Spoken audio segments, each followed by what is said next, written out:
We got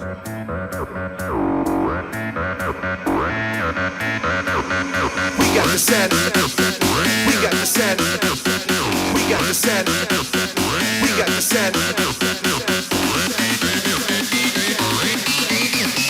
We got the sound that makes you feel free. So get up, get out, and show your technique.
Test 1 2 1 2. Check.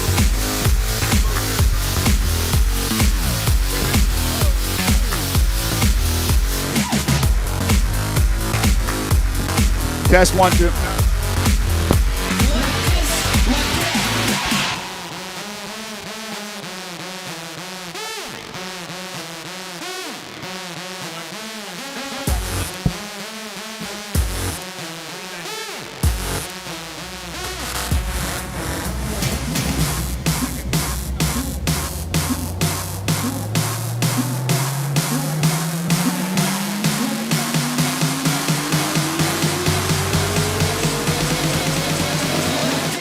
Like that, yeah.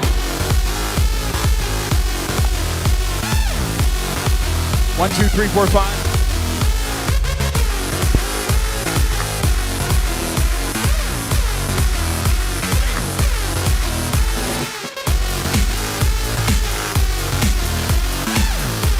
Check, check.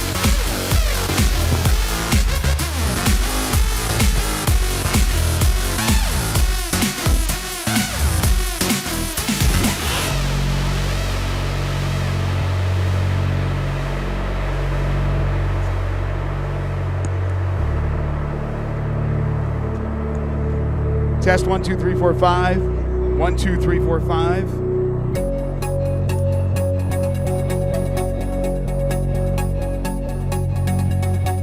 Test 1 2 3 4 5. 1 2 3 4 5. Oh, I got it. I got it fixed.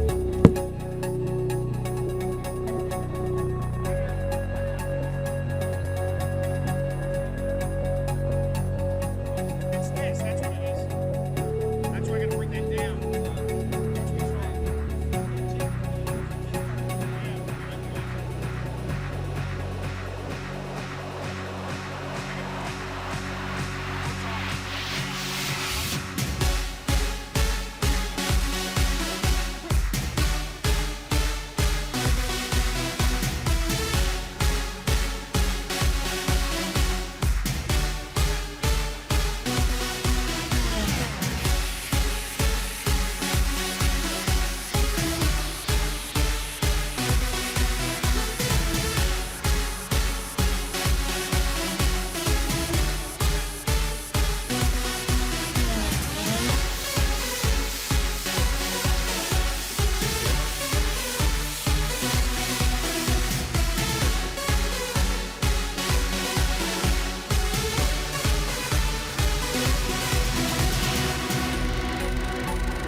Oh yeah. Oh yeah.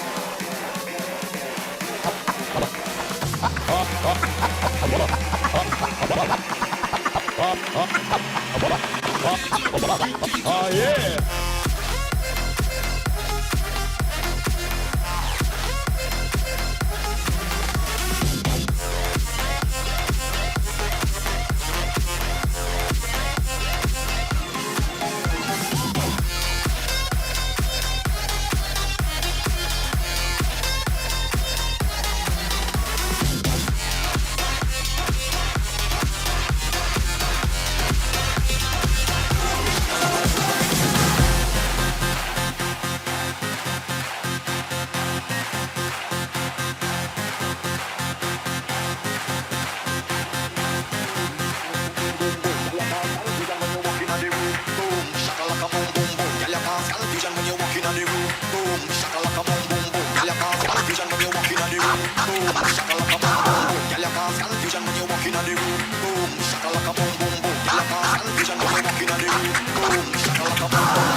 V3 Legion, how are we doing out there tonight here at the Fitz Casino?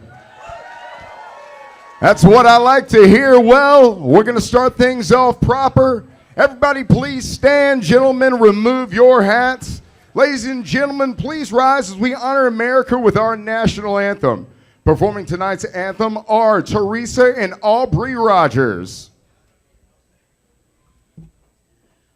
Oh, say, can you see by the dawn's early light what so proudly we hailed at the twilight's last gleaming, whose broad stripes and bright stars through the perilous fight o'er the ramparts we watched were so gallantly streaming,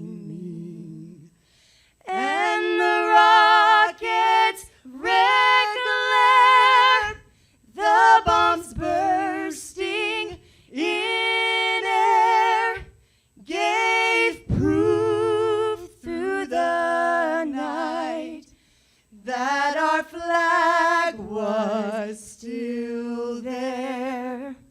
Oh, say does that star-spangled banner yet wave o'er the land of the free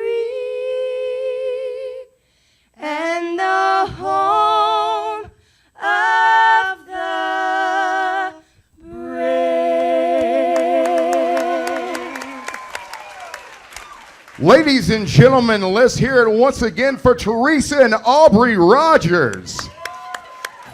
Well, good evening, one. Good evening, all, and welcome to V3 Fights here at Fitz Casino in Robinsonville, Mississippi. Fight fans, V3 Fights is excited. We are finally in Mississippi. This is our first time.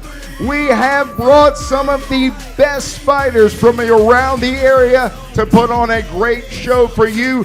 Three title fights tonight. We have assembled the best for your entertainment. All this brought to you by the Fitz Casino and Platinum Jewelers. Tonight's fights are sanctioned by the Mississippi Athletic Commission. Supervising tonight is Ephraim Goodman. John Lewis is the commissioner and chair. The board members here tonight are Eddie Payton and Larry Torgerson. Here are tonight's judges as opponents scoring tonight's bouts on a 10-point must system. Michael Kane, Clint Kolasinski, and Brandon Wilkerson.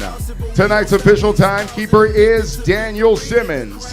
The physician at Cade's side is Dr. Jonathan Brody. And when the bell rings, the referee in charge of the action, the third man in the cage will be Eric McMahon. Fans, we are so excited to have one of our own back here tonight at V3 Fights. A man that has gone through so much. We're so proud you're back here at cage side, Mr. Miami. Make some noise for Justin Craven, ladies and gentlemen. And on that momentum, I gotta ask you a question, fight fans. Are you ready? I said V3 Legion, are you ready? Well, here we go. And good evening, everyone. Welcome to the Fitz Casino in Tunica, Mississippi, where tonight, for the first time ever, V3 Fights ventures into the Magnolia State. It's a free live streaming of some of the best MMA action in the entire Southeast. www.v3fights.com. Glad you are with us on this holiday weekend. I'm Greg Gaston alongside former pro fighter and All-American wrestler Rick McCracken. Rick, 3 belts on the line tonight with the ladies taking center stage. The V3 Fights Bantamweight Championship with Amberlyn Orr looking to defend her title against the jiu-jitsu specialist and Michigan native Jen Pomante. I'll tell you what, this is our highlight fight of the night. I had the pleasure of talking with Jen yesterday, and she is ready to go. But ready to go she needs to be tonight because she has a tough opponent in front of her, and that's Amberlynn Orr, who is definitely the crowd favorite here in Mississippi. Also tonight, the V3 Legion will be in for a treat as Nashville's Nathan Lindseay will face Zack Thompson of Little Rock, Arkansas for the vacant V3 Fights flyweight title. Again, 3 belts on the line. And one important note, here in Mississippi, the MMA amateur rules are the same as the pro rules, so we might as well inform all our viewers, Rick, what exactly will be happening, because these are 6 amateur fights that we have tonight. But again, the similar rules to the pros. So the little difference is tonight, different than Tennessee, is there are knees and elbows to the head standing, which is definitely the opposite of what Tennessee is. And then on the ground, no knees to the head, but elbows to the head on the ground. So again, if you are used to watching professional fights, it's very similar, although tonight we have 6 amateur fights for you here at the Fitz Casino. And we will open up with the V3 Fights welterweight division battle. Brandon the Pharaoh Mosley and Christian Ross. Again, 3 rounds, 3 minutes. The time of the round stays the same. Again, with the amateurs fighting only 3 minutes opposed to the pros, who will fight 5. 3-0 is Brandon Mosley. Christian Ross is 1-0. So somebody will taste defeat for the first time. I'll tell you what, this is going to be a really good fight to start us out with. Brandon Mosley, street fighter. He's more of a brawler. Trains with Jeff Mullins, Mid-South MMA. Great gym there in the area. But I'll tell you what, man, I know Christian Ross very well. He's very tough. He's got a little bit of – they're about the same height, so he's got a little bit of a reach advantage, if you will. And then, man, he trains with a bunch of great people like Austin Lyons and Freddie Liddell here in UFC Germantown in Memphis. Well, Mosley, by some, considered the Mid-South's best-kept secret. He said fighting was always a way to relieve stress, so why not give MMA a try? Well-rounded, good striker, good ground game, great athleticism. Yeah, he's going to put on a show here. I really can't wait to watch this fight. Usually we always pride ourselves on having the first fight is always a barn burner. It's going to be a beast. So this is looking in, and we have our first fighter walking in right now, Greg. And here he is, the Pharaoh, Brandon Mosley, from Memphis, Tennessee. 3-0, 6 foot, 174-pounder.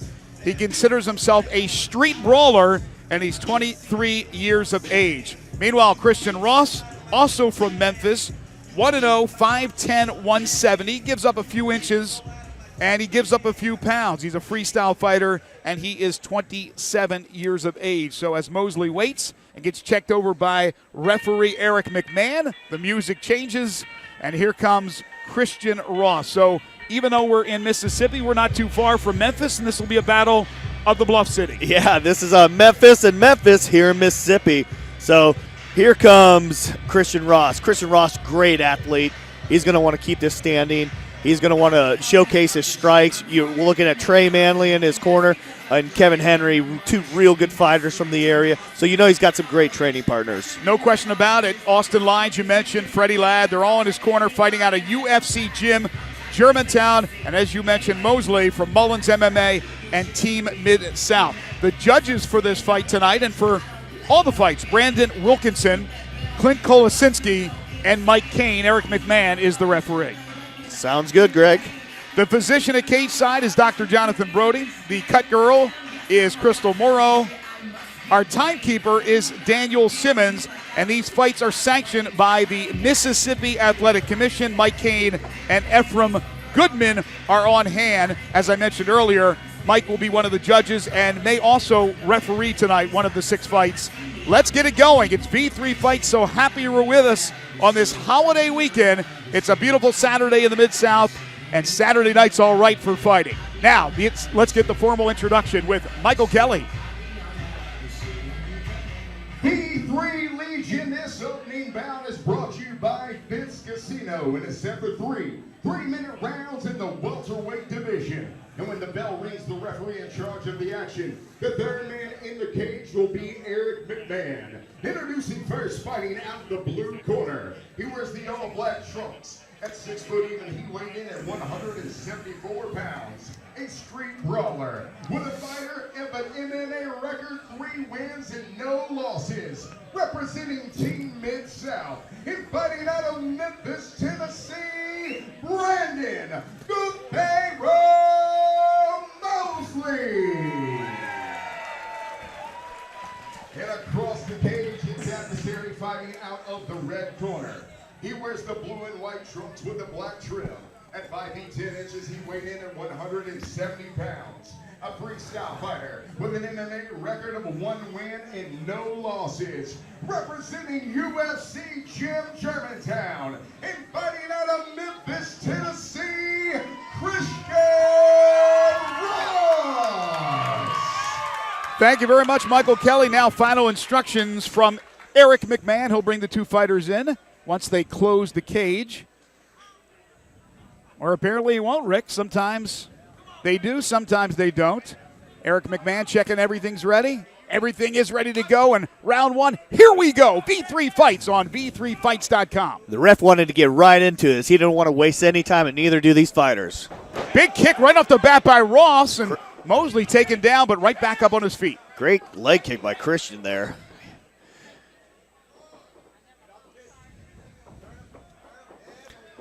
Oh, great knee. That's the knee we talked about. Again, the amateur rules the same as the pro rules here in Mississippi. Chris Ross got a double leg, just kind of set him down on his butt right now. Tell you, Brandon is more of a street fighter and brawler.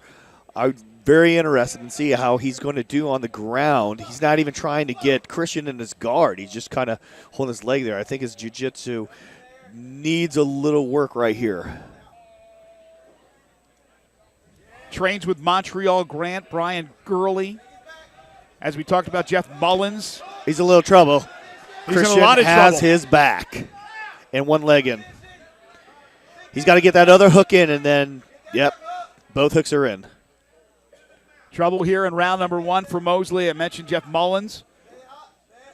Mullins MMA. Nice reversal by Brandon Mosley there.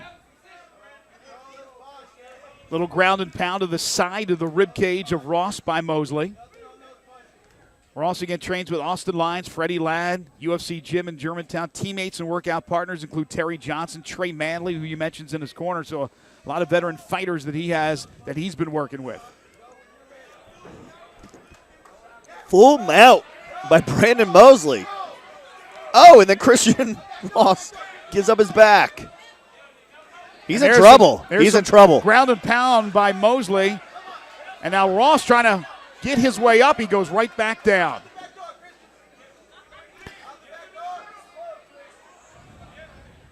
Mosley keeping had those hooks in. That's pretty athletic for him to keep his hooks in like that. Mosley bleeding. Oh, look at Mosley's left eye. It is swollen. He must have took just a shot from one of those knees, it looks like. No question about that knee that did the damage. It was 1 knee, and you could see his left eye is nearly shut. There's blood shut as well.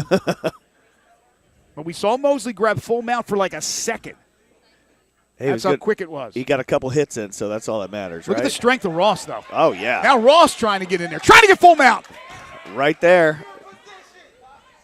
Turn of events here in the first round, and now Mosley will take some pounding. We'll see if Ross can get those mitts free, though. Not much pop behind them.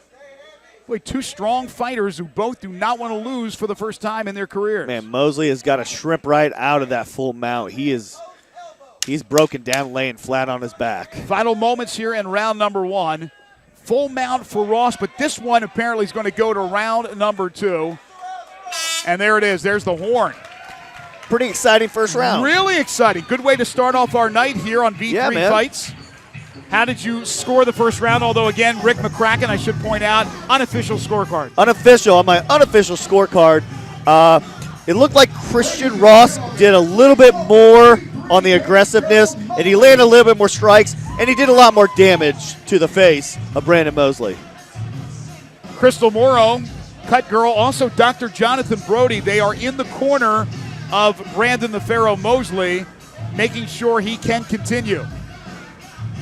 Eye looked completely shut moments ago while the first round continued. He's getting a little sip of water from his corner and making sure he can go on. No worse for the wear, though. I believe Mosley will be able to fight on to a second round, but we'll see if Ross attacks that eye. You figure you kind of have to, you know. That's what I would target. I'd, hit it, throw that right straight, and just kind of try to tag that as much as possible. That is one large hematoma.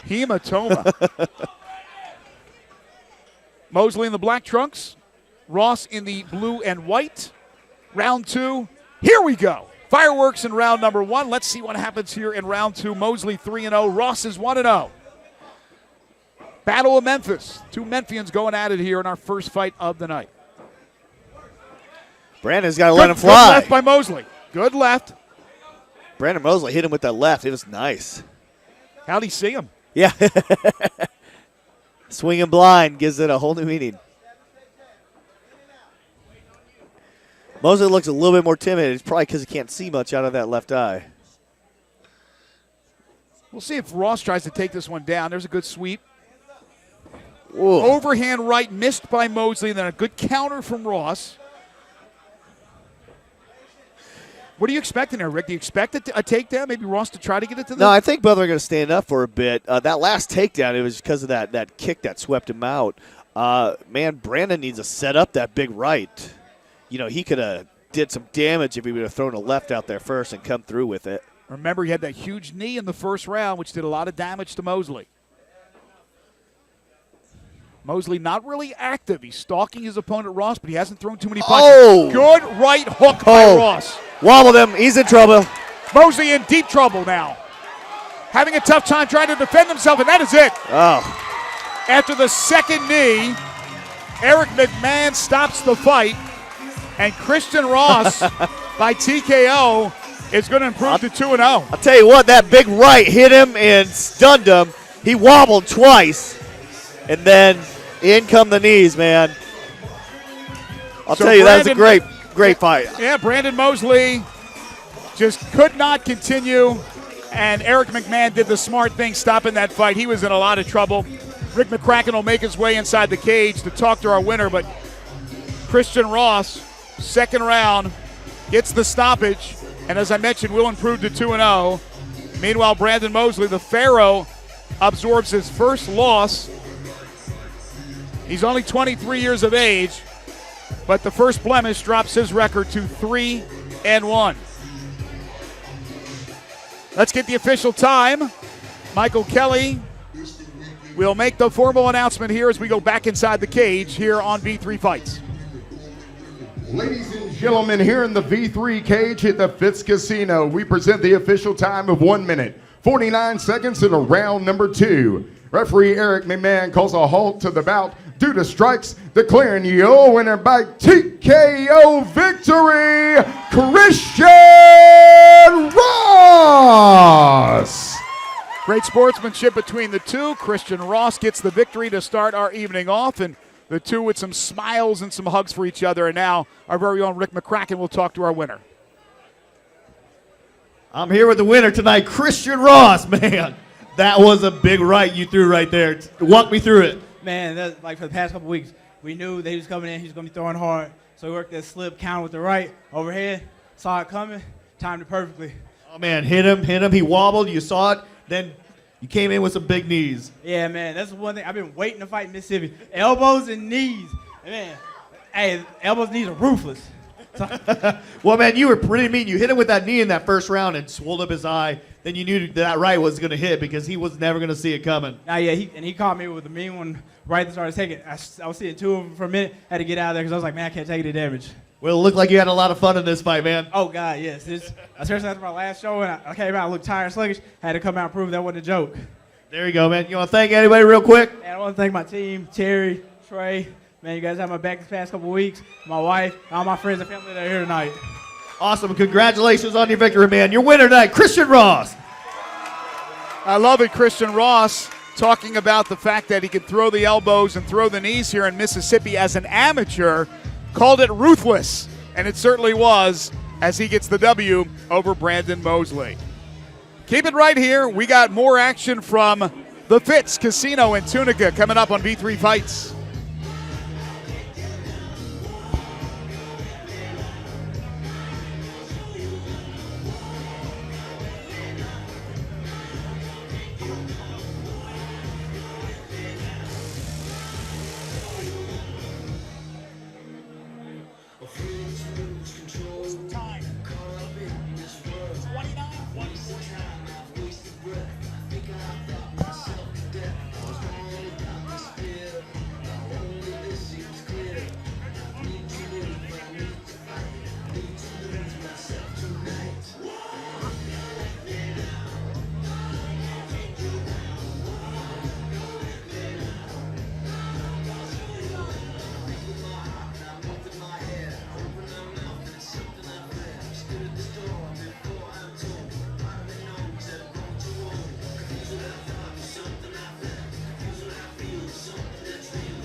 Well, that's the way to start off the show. Good fireworks there. Christian Ross getting a second-round TKO, 149.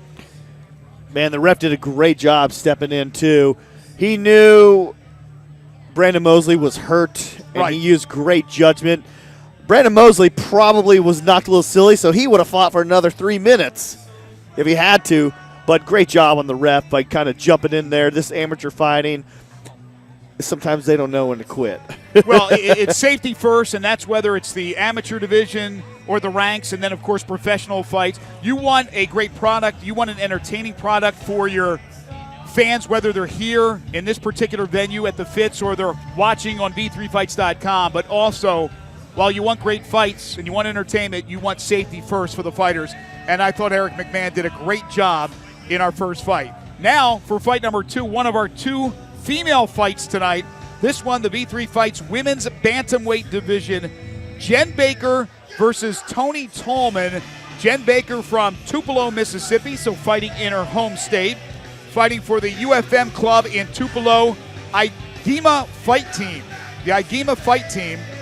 She'll be cornered by John Crump and Grady Hurley. Excellent jiu-jitsu fighter. She's 2-1, 5'7", 135-pounders. We look at the tail of the tape, an all-around fighter and 32 years of age. There's Jen Baker. Awesome. Yeah, super tough. She's really good ground for her. She's also pretty well-rounded, so I'd be real close to calling her a freestyle, but she wants a more emphasis on jiu-jitsu on the ground. She's got a little bit of weight discrepancy. Tony Tolman weighed a little bit heavier than her, but she went ahead and took this fight. So she's a tough fighter. I can't wait to see her go. And talking to her yesterday, she was in great spirits, ready to fight. Her opponent was a little overweight, but she didn't care. She's ready to roll. Exactly. In fact, Tolman weighed in at 144, so she's given 9 pounds up to Jen Baker. Baker, who's trains with Grady Hurley and Cody Floyd at UFM in Tupelo, also trained Muay Thai in San Diego, California. So again, she is well-rounded, and that's why she describes her style as all around. But here comes Fayetteville, Arkansas's very own Tony Tolman, UFC gym in Fayetteville, trained by a former V3 Fights fighter who has been an amazing story in of itself, Wes Sharp, the fighting preacher, who in his 40s, I don't know if he's still fighting, but we've had him a number of times here on V3 Fights, cornered by Dylan Scott and Wes Sharp. Just 4-5-1, but always a game fighter. As we mentioned, 9 pounds heavier than Baker. She is 31 years of age, so a couple of fighters in their 30s. So Tony's coming in. She has immensely improved from her last fight, from what she was talking about last night, talking to her coach, Wes. You know, he's been working with her a lot, so she's going to come out. She got a little something to prove also. Also, you know, being that much overweight, she better be really on point with her technique and stuff tonight, because, you know, Jen, you know, that pissed Jen off right there. She's going to come in. She's mad. Expect fireworks from the get-go. Let's get the formal introduction with Michael Kelly. V3 Legion. This bout is brought to you by Platinum Jewelers and is set for 3-minute rounds in the female bantamweight division. Introducing first, fighting out of the blue corner. She wears the navy trunks with the white trim. At 5 feet 7 inches, she weighed in at 135 pounds. An all-around fighter with an MMA record of 2 wins and 1 loss. Representing UFM and fighting out of Tupelo, Mississippi, Jen Baker. And across the cage, her adversary fighting out of the red corner. She wears the black trunks with the purple and white trim. At 5 feet 8 inches, she weighed in at 144 pounds. An all-around fighter with an MMA record of 4 wins, 5 losses, and 1 draw. Representing UFC Gym Fayetteville and fighting out of Fayetteville, Arkansas, Tony Tolman. Thank you, Michael. Eric McMahon will also referee this bout. Jen Baker, by the way, a cop in Tupelo, Mississippi. So all you folks in Tupelo listening and watching, be careful. Yeah. Don't speed. Be on your best behavior. She cross-trains with pro fighter Mandy Polk, also trains with Bolton High School Wrestling, and coaches Rod Galvin and Mark Beckwith. So she is well-rounded. Round 1, here we go. Oh, wow. She slipped. Tony with a great right. It was a good right. I thought she slipped a bit, though. Oh, it still hit. I heard it from here. Well, you mentioned the improvement of Tolman. Yeah, she looks really, really improved. Fought once in the V3 cage, lost to Brianna Conister. She also lost to Amberlyn Orr, who's involved in our main event tonight.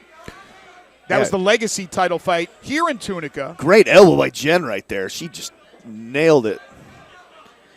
Jen right now needs to just drop her level and get that double leg and take her right down so she can work her jiu-jitsu. She tried a knee there and she missed, just never reached. The leverage is a little bit different. Remember, you're talking about a pretty big young lady in Tony Tolman. Yeah, she's got about 9 pounds on her and then an inch. So, and it looks more than an inch when they're locked up there. It does. Baker's listed at 5'7" and Tolman at 5'8", but Tolman looked a little taller than just the 1 inch advantage. Foot stomp coming in. This is Mississippi. Absolutely. No holds barred. That time, I think she missed on that one. Tolman having a tough time just lodging Baker away from her here. There's, again, a knee that's a little bit off mark by Baker. If you're just tuning in, again, here in Mississippi, amateur rules same as the pros except for the time of the round. Knees to the head, elbows to the head.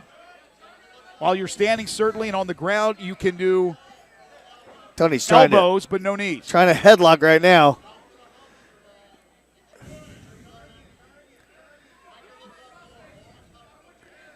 These two girls are just locked up right now. Jen does not want to break that lock. She took that right earlier. Looks like Oh, no, I thought that was blood, but it's just the color of Tony's hair. She's got a red streak of hair right there on her face. You called it, Rick. I mean, they are locked up almost like they're joined by some kind of adhesive, I should say. I knew you were talking about. Tolman doing a good job blocking those knees, though, and now trying to do it for herself. Big knees right in the rib cage of Jen. Again, there's a little bit off for Baker with her reach with the knee. Just seems to miss the mark. She's tried 3 or 4 times. Oh, who's going to win this? She need to lock up and toss. She should have came through on a hip toss, but she tried to take her back. Ugh. That knee connected. I got up high. Yeah, it hit perfectly. I don't know if she's feeling that 9 pounds right now because it was 9 pounds yesterday. It could be even more now. Tolman got caught with a right there, but she delivers a left. Not a lot of pop behind it, but it did score. Final seconds here in round number 1, and again, they're lodged together against the side of the cage. Tolman trying to keep Baker at bay, and she will, and we'll have a second round. Tell you what, that was actually, even though they're locked up the whole time, both fighters were extremely active the whole time. You know, throwing in knees, elbows, punches. They didn't take a second off. Well, that's the one thing, too. They're locked up with their arms, but they're obviously allowed the knee, so they're trying the knee. They're trying to use their legs. And what's pretty incredible is they were able to both keep their balance. I'm surprised that as tightly as they were locked up, that one punch or one kick or one knee would be off balance for the one fighter, and they would tumble to the ground. But they never did. Yep. Yeah, I was impressed, too. No one hit the ground right there. May notice both Baker and Tolman in their respective corners. No stools, no sitting. Nope. Standing up, being talked to by their corner. John Crump, Jen Baker's corner. Wes Sharp and Dylan Scott in Tolman's corner. Sharp with some final instructions for his fighter. So we'll see if these two go right back at it and lock each other up again. 3-minute rounds scheduled for 3 rounds. V3 Fights Amateur Division, Women's Bantamweight Division battle, and round 2. Here we go. Tolman comes right at Baker to start. Good knee from Baker. That time she had leverage. Oh, good right by Jen. Yeah, good right by Jen. It was a combo from Tolman. Oh, nice lefts. Tolman ate the right there. She ate another one. Tolman trying to fight back. Not a lot of pop behind those punches, but a couple of combinations. They're scoring. And Baker, I think, has found that reach. Yeah. To start the second round. She struggled with it in the first round via the knee and punches. But again, they're locked up in a very familiar position. She's got to score a takedown here. If she gets that takedown, I think this fight will take a dramatic turn for her. Remember, you're trying to impress the judges, who happen to be Brandon Wilkinson, Clint Kolosinski, and Mike Kane. Nice big takedown. Could be a difference maker when it's all said and done. You never know. Big slam always excites the crowd, and sometimes, well, there's a stoppage here. Oh, she's missing her mouth guard. She did not have her mouth guard for the start of that second round, and Eric McMahon realized that, the referee, and stopped the fight temporarily. And then the two will touch gloves, and we'll continue here in round number 2. Yeah, she was so excited, she just ran out there without it. Yeah, as I mentioned, they were both standing, no sitting down, nobody on stools between rounds. Now the two are tied up right in front of us.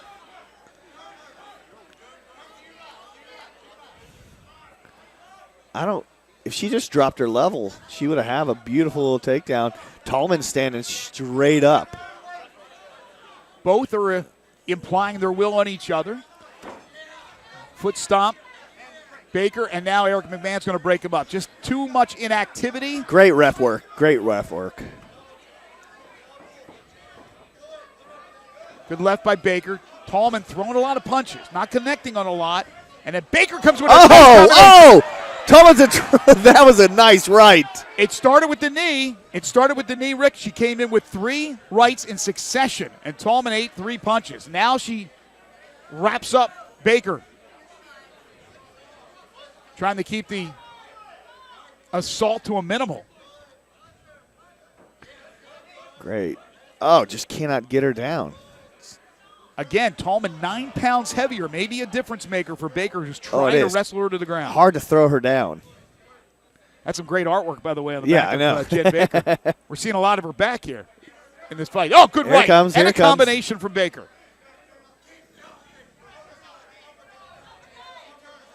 Again, Baker pressed right up against her opponent, Tolman.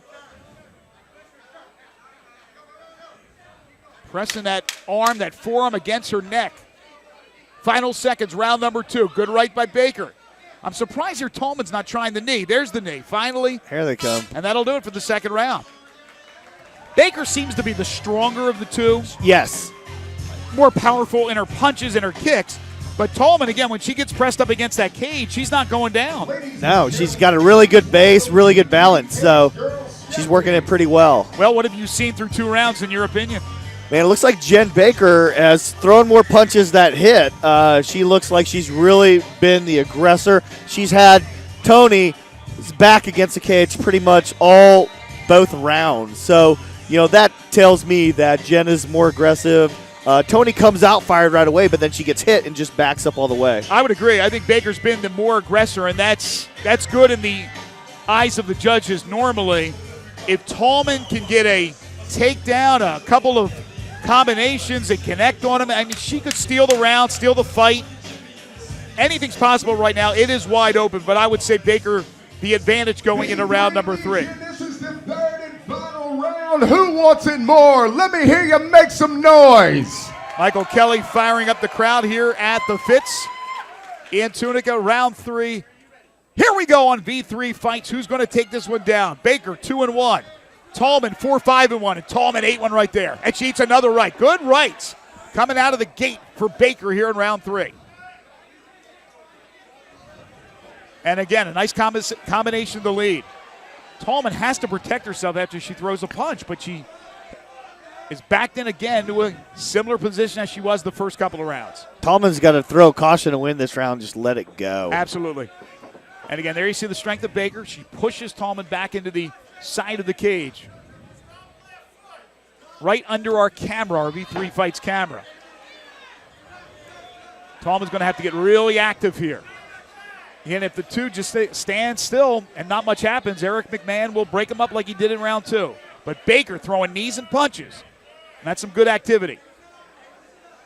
She's really lodged that forearm right into that neck of Tolman that has affected Tolman. Yeah, she can't see anything right now. Her head's pointed the other way.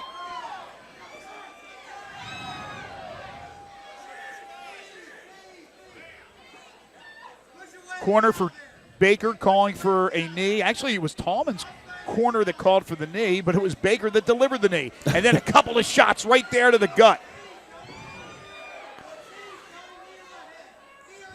And Tolman just cannot get away from Baker to get some leverage and to throw some punches. Baker, a real strong third round. Tolman just doesn't know what to do right now. She just keeps getting hit by those knees right in the stomach. And Rick, it seems like she has the ability to throw some, or to kick some leg kicks or some knees of her own, but she won't do it. She continues to look for an uppercut and try to knock out Jen. She's got no power from where she's at. Jen's got really good dirty boxing, and it looked like Tony was more effective when they had some distance between them.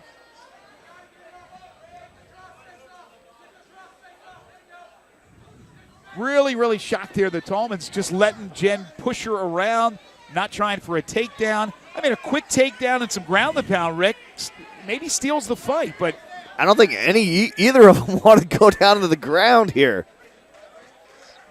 two are broken up by Eric McMahon. I thought that was going to be Jen's game plan, get her on the ground, but great leg kick right there. Here she comes. That was her best kick of the round, or best kick of the fight. Good right, good combination. Great left too. See, and as soon as she gets locked up, it's over. Oh, that was a nice elbow by Jen Baker. Yeah, Baker has thrown the arsenal out here in round 3. We've seen the knees, we've seen the elbows, and we've seen some good rights.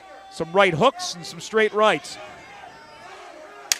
And final seconds here of round number 3, and this appears to be going to the judges' scorecards. The two continue to be tied up. But Baker really dictating Rick McCracken the pace of this fight throughout the 3 rounds. Yeah, I would give this fight to her. She was the aggressor. She threw more punches. She landed more punches. She threw probably 100 knees in this fight. She looked really, really aggressive. She controlled the pace of the fight, and she looked like she did more damage. I would agree. She was the aggressor from the get-go. I think she controlled the fight. And although it wasn't a lot of damage, there was some. As far as Jen Baker is concerned, Tolman had a good leg kick in that 3rd round. Other than that, there really wasn't much there. Yeah, I mean, Tony hit her with a really good left, but as soon as they locked up, Jen delivered an elbow that was probably one of the biggest hits in the fight. All so right, we'll wait for the judges' scorecards to come in. Rick will make his way up to the cage and inside and eventually talk to our winner. Will it be Jen Baker, who is 2-1, looking to improve to 3-1, or will it be Tony Tolman, who, if she wins, will get back to the 500 mark at 5-5-1. She's 4-5-1 heading into this fight. Eric McMahon will bring the 2 fighters to the center of the cage. Now let's get the official decision. V3 Legion, make some noise for both of these warriors. What a fight.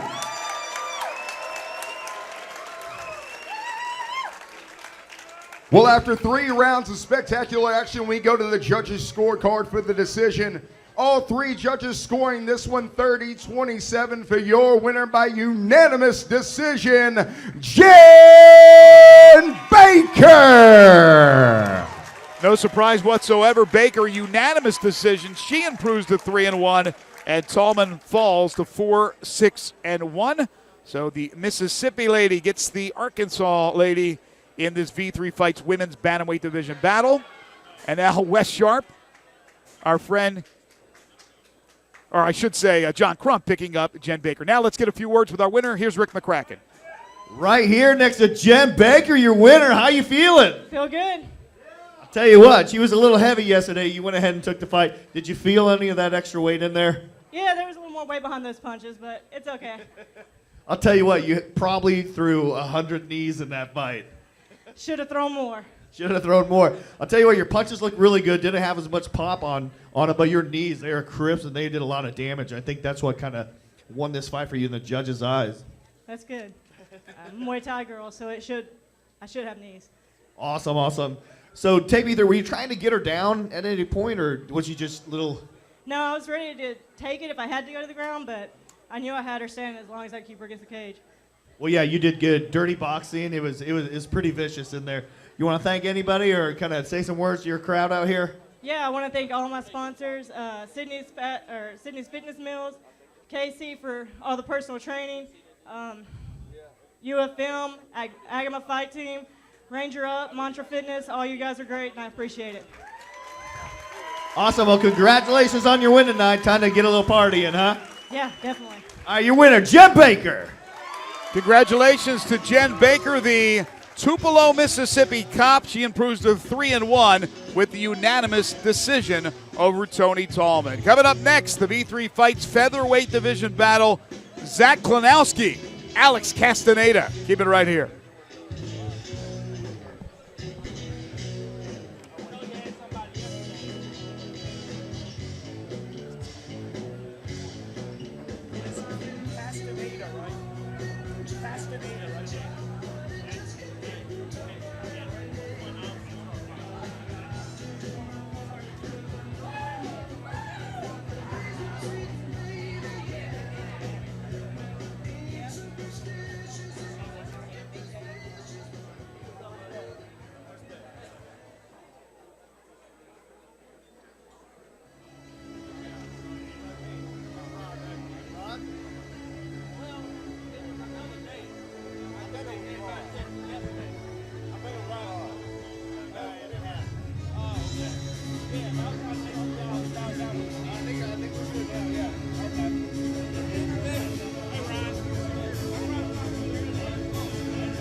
Certainly hope you're enjoying the night so far. V3 Fights, first time ever in the state of Mississippi. We're at the Fitz Casino in Tunica, Mississippi. Greg Gaston alongside Rick McCracken.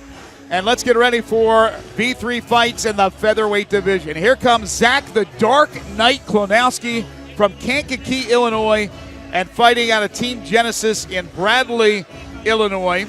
Tail tape tells us that Clonowski's 4-1, 6'2", 145-pounder, an MMA fighter at 25 years of age, making his V3 Fights debut.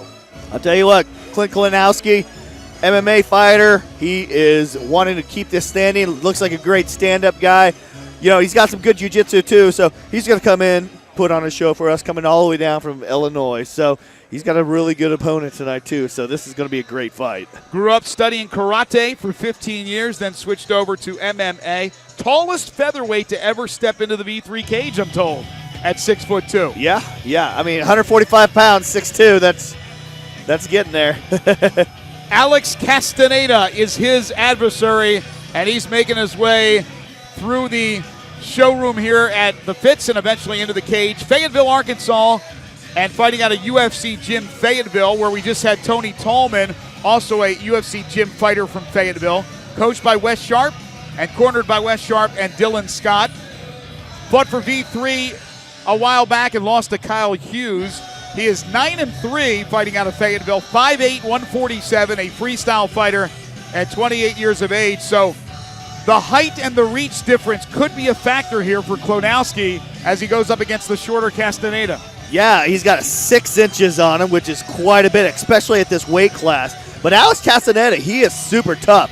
He fought Kyle Hughes, and Kyle Hughes is an awesome fighter. So, you know, he's going to come out. He's a freestyle fighter. He can take it up, take it down, whatever way they want to go. So I'm really excited to watch this matchup. And Castaneda says he's going to turn pro either way after the fight and fight at 135. Let's get the introduction of the two with Michael Kelly.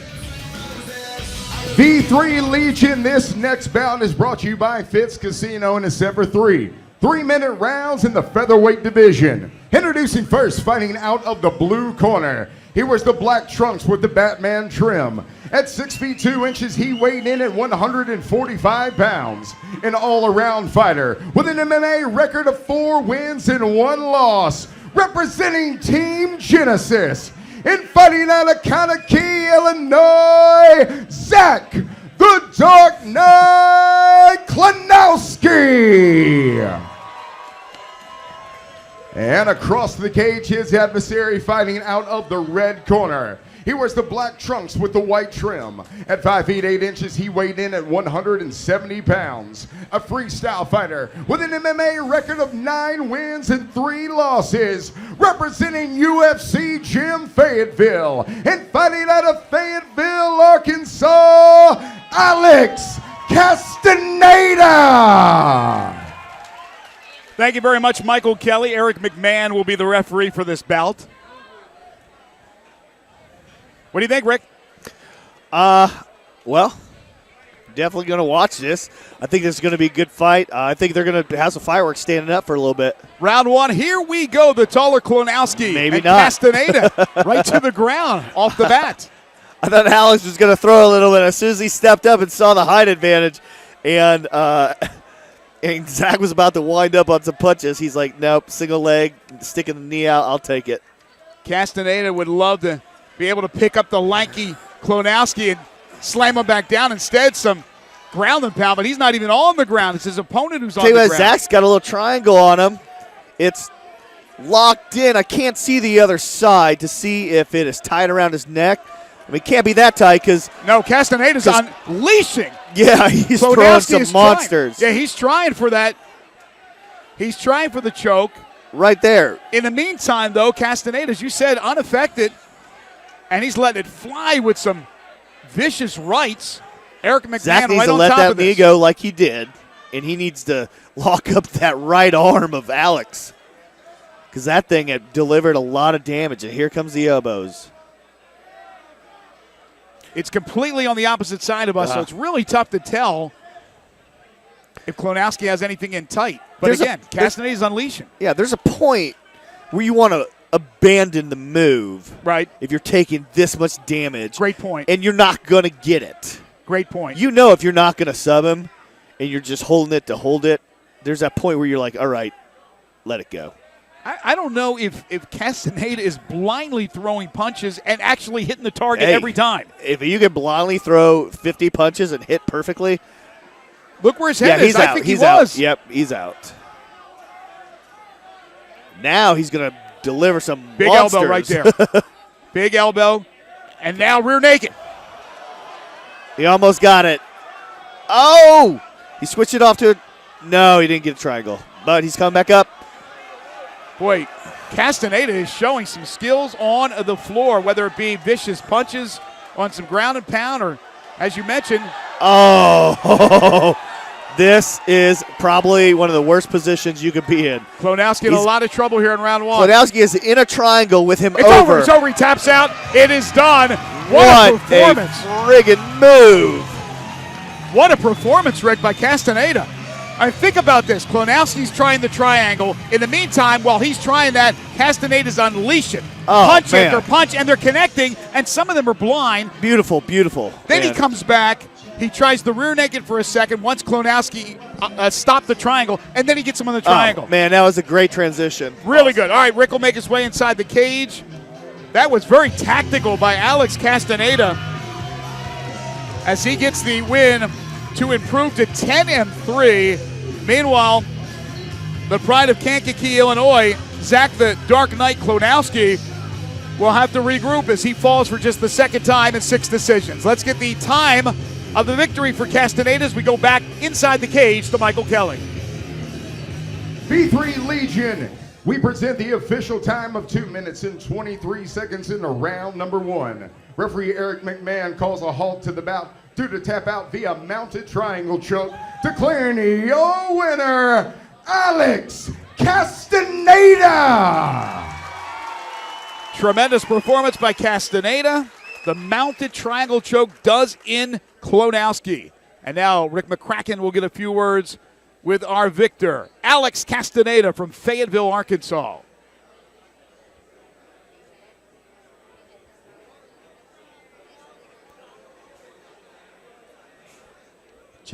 What a performance from Alex Castanada. Man, that was a great fight, man. Total domination. You look really good out there. How do you feel right now? Man, I feel awesome. I feel great. I feel on top now, man. Top of the world right now. Man, he had you in a triangle. At any point were you in trouble? I was this close to tapping out, and I was like, I'd rather pass out than tap out. You were throwing punches the whole time. Did you know what was going on? Yeah, I knew I was landing those hard. I thought he was going to break out of it. But he kept holding on strong, and he made me work for that. Well, good, man. You somehow you got a rear naked on him, then you transitioned into the triangle, and you ended up on top, and you knew it was over then, didn't you? Yes, I saw that coming, man. I saw that. Awesome, man. All right, who do we want to thank out here tonight, man? Man, I want to thank my team, Wes, Dylan, Tony, Tolman, for coming up here and supporting me. I want to thank all my friends back at home, my parents, my girlfriend, my kids that are watching me. I love you guys.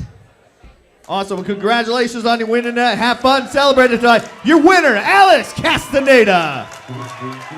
Very popular victory tonight for Alex Castanada, again, who improves to 10-3 with the first round triangle choke victory over Zack Clonowski.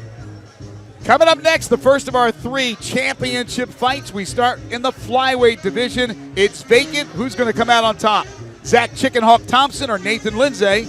Keep it right here, V3Fights.com.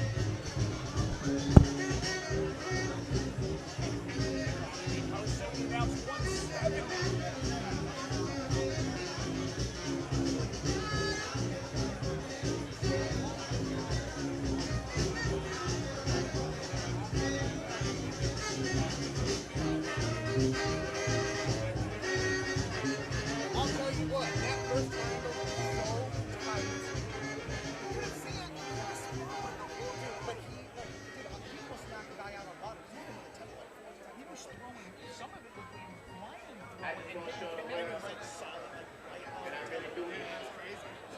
And then I thought he went out, because he just put his leg on his head, and he was like, You're doing a great job. Great stoppage in the first fight. Great stoppage.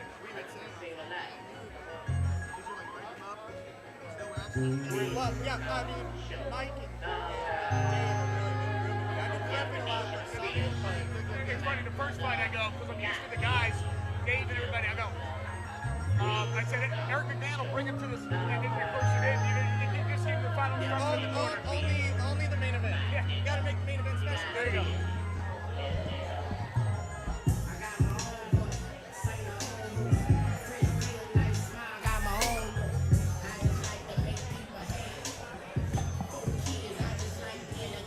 Three fights in the books, 3 more to go. Still plenty of time to tell a friend about V3 Fights and our card this evening in Mississippi at the Fitz Casino in Tunica. First time ever for us in the Magnolia State. It's www.v3fights.com. And Rick, now we get set for our 3 championship battles. This one, the V3 Fights Flyweight Division title, vacant.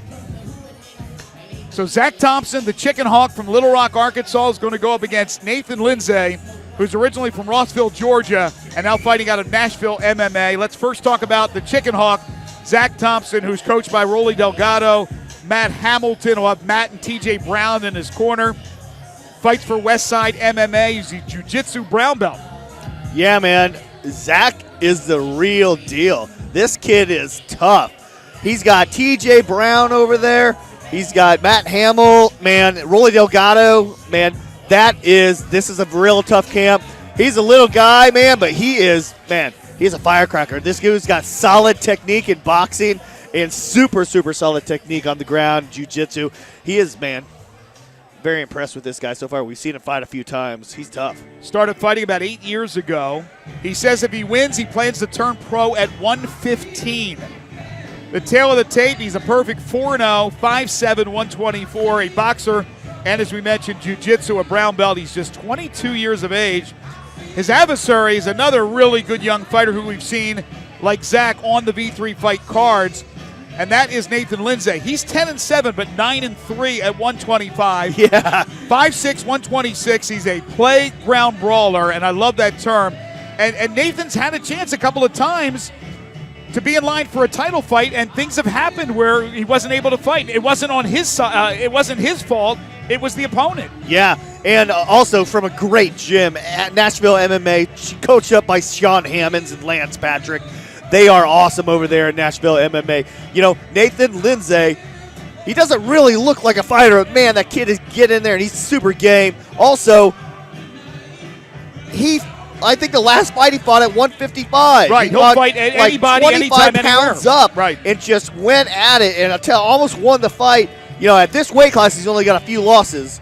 He is a great fighter. In the V3 cage, he's defeated former champion Chance Wilson via first-round guillotine choke. He beat Frankie Nufio, the baby bull. So he's been there, he's done that, but tonight he goes for the title.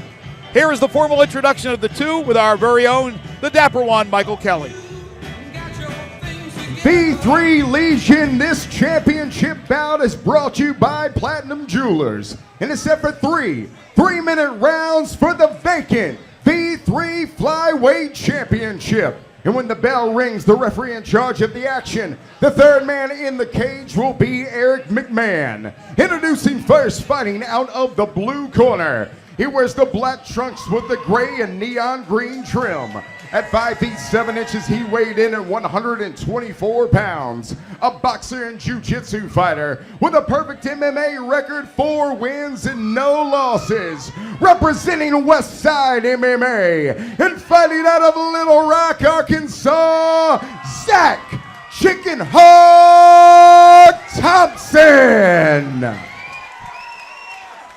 And across the cage, his adversary fighting out of the red corner. He wears the neon green trunks with the black trim. At 5 feet 6 inches, he weighed in at 126 pounds. A playground brawler with an MMA record of 10 wins and 6 losses. Representing Nashville MMA and fighting out of Nashville, Tennessee, by way of Rossville, Georgia, Nathan Lindseay. Eric McMahon will bring the two together for this championship fight. Final instructions. All right, this is for the title. We went over all the rules in the meeting. Do I have any questions from you? Do I have any questions from you? Touch them up and come out fighting. All right, Rick, what do you expect? Man, this is going to be a technical fight. Zack, all well-rounded fighter. Nathan, well-rounded fighter. I think this is going to go all 3 rounds. I really do. 3 rounds, 3 minutes per round of the V3 Flyweight Division Championship. Round 1, here we go.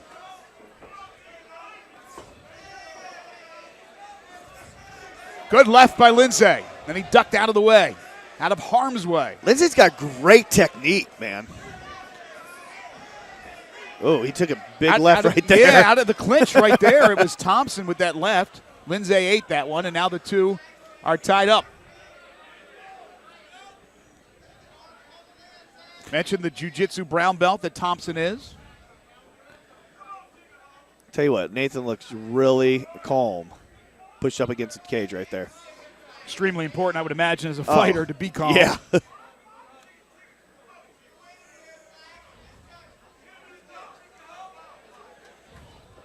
It's a knee attempt by Lindseay. Yeah. Using his shoulder. Very nice. All points of attacks by Nathan Lindseay. Once again, in the state of Mississippi, amateur and pro rules exactly the same as, with the exception of the time of the round. These are 3-minute rounds. It's an amateur championship here for V3 Fights. Our first of 3.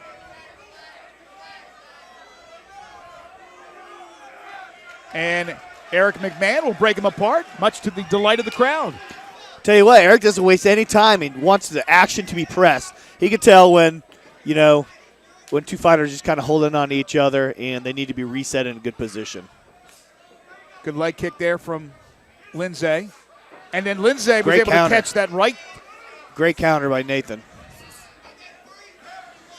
Zack's punches are really sharp and crisp. Oh, up kick. Oohs and ahs from the fans. Good right there by Lindseay. Tell you what, Nathan doesn't really care about taking a shot to deliver a shot. Not at all, Rick. That's He's going to come in. He knows it. He knows to do damage. He's probably going to be damaged a little bit. He's like, I'll trade 1 for 1. We'll see whose is harder. Exactly. Oh, nice combo by And then Zack. a takedown. Lindseay now on his back. Thompson looking for the openings. Came in with the hammer fist. Another kick to the thigh of Lindseay. This is where you got to be very careful when you're Nathan. Thompson right there ready to pounce on any mistake. Lindseay blocked that one. And then back on his feet. Nice move by Nathan to get up. That was a glancing blow. He almost ate that right, but he was able to get back on his feet. Now the 2 continue here in round number 1. Final moments. I think Zack's a little quicker, but Nathan's just got a little bit more power in his punches. Nice combo. Yeah, good little combo to end it for Nathan Lindseay. That'll do it for round number 1. Beautiful first round, Greg. Man. Technical. Technical. I think these are 2 very intelligent fighters. They come from good gyms. They've had good training. They have good guys that are around them. Look at Nathan Lindseay, for example.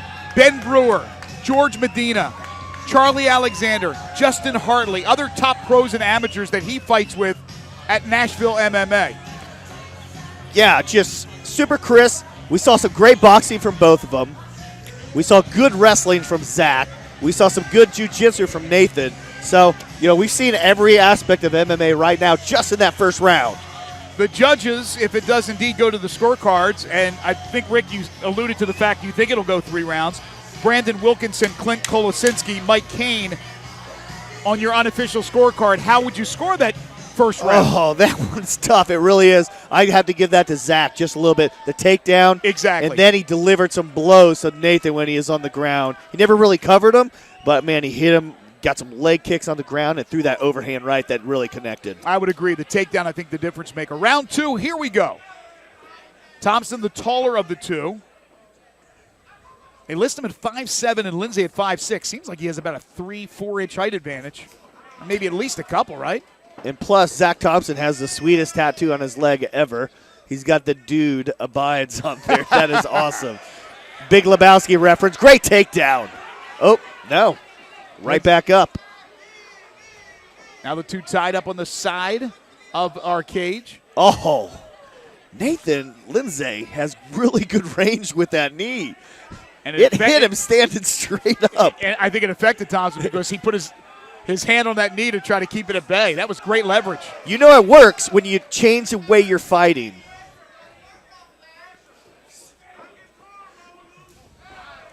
That time Thompson caught the kick attempt from Lindseay. This playground brawler style is kind of working in the second round here.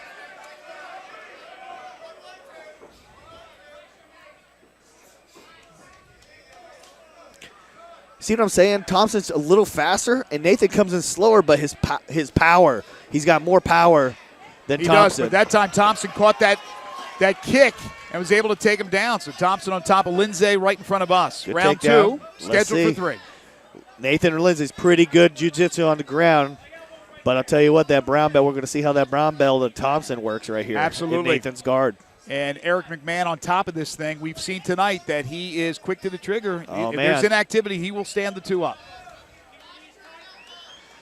Kind of jockeying for position right now. Both fighters. Zack trying to get a little space so he can throw some ground and pound in right now. There's an elbow right from Lindseay.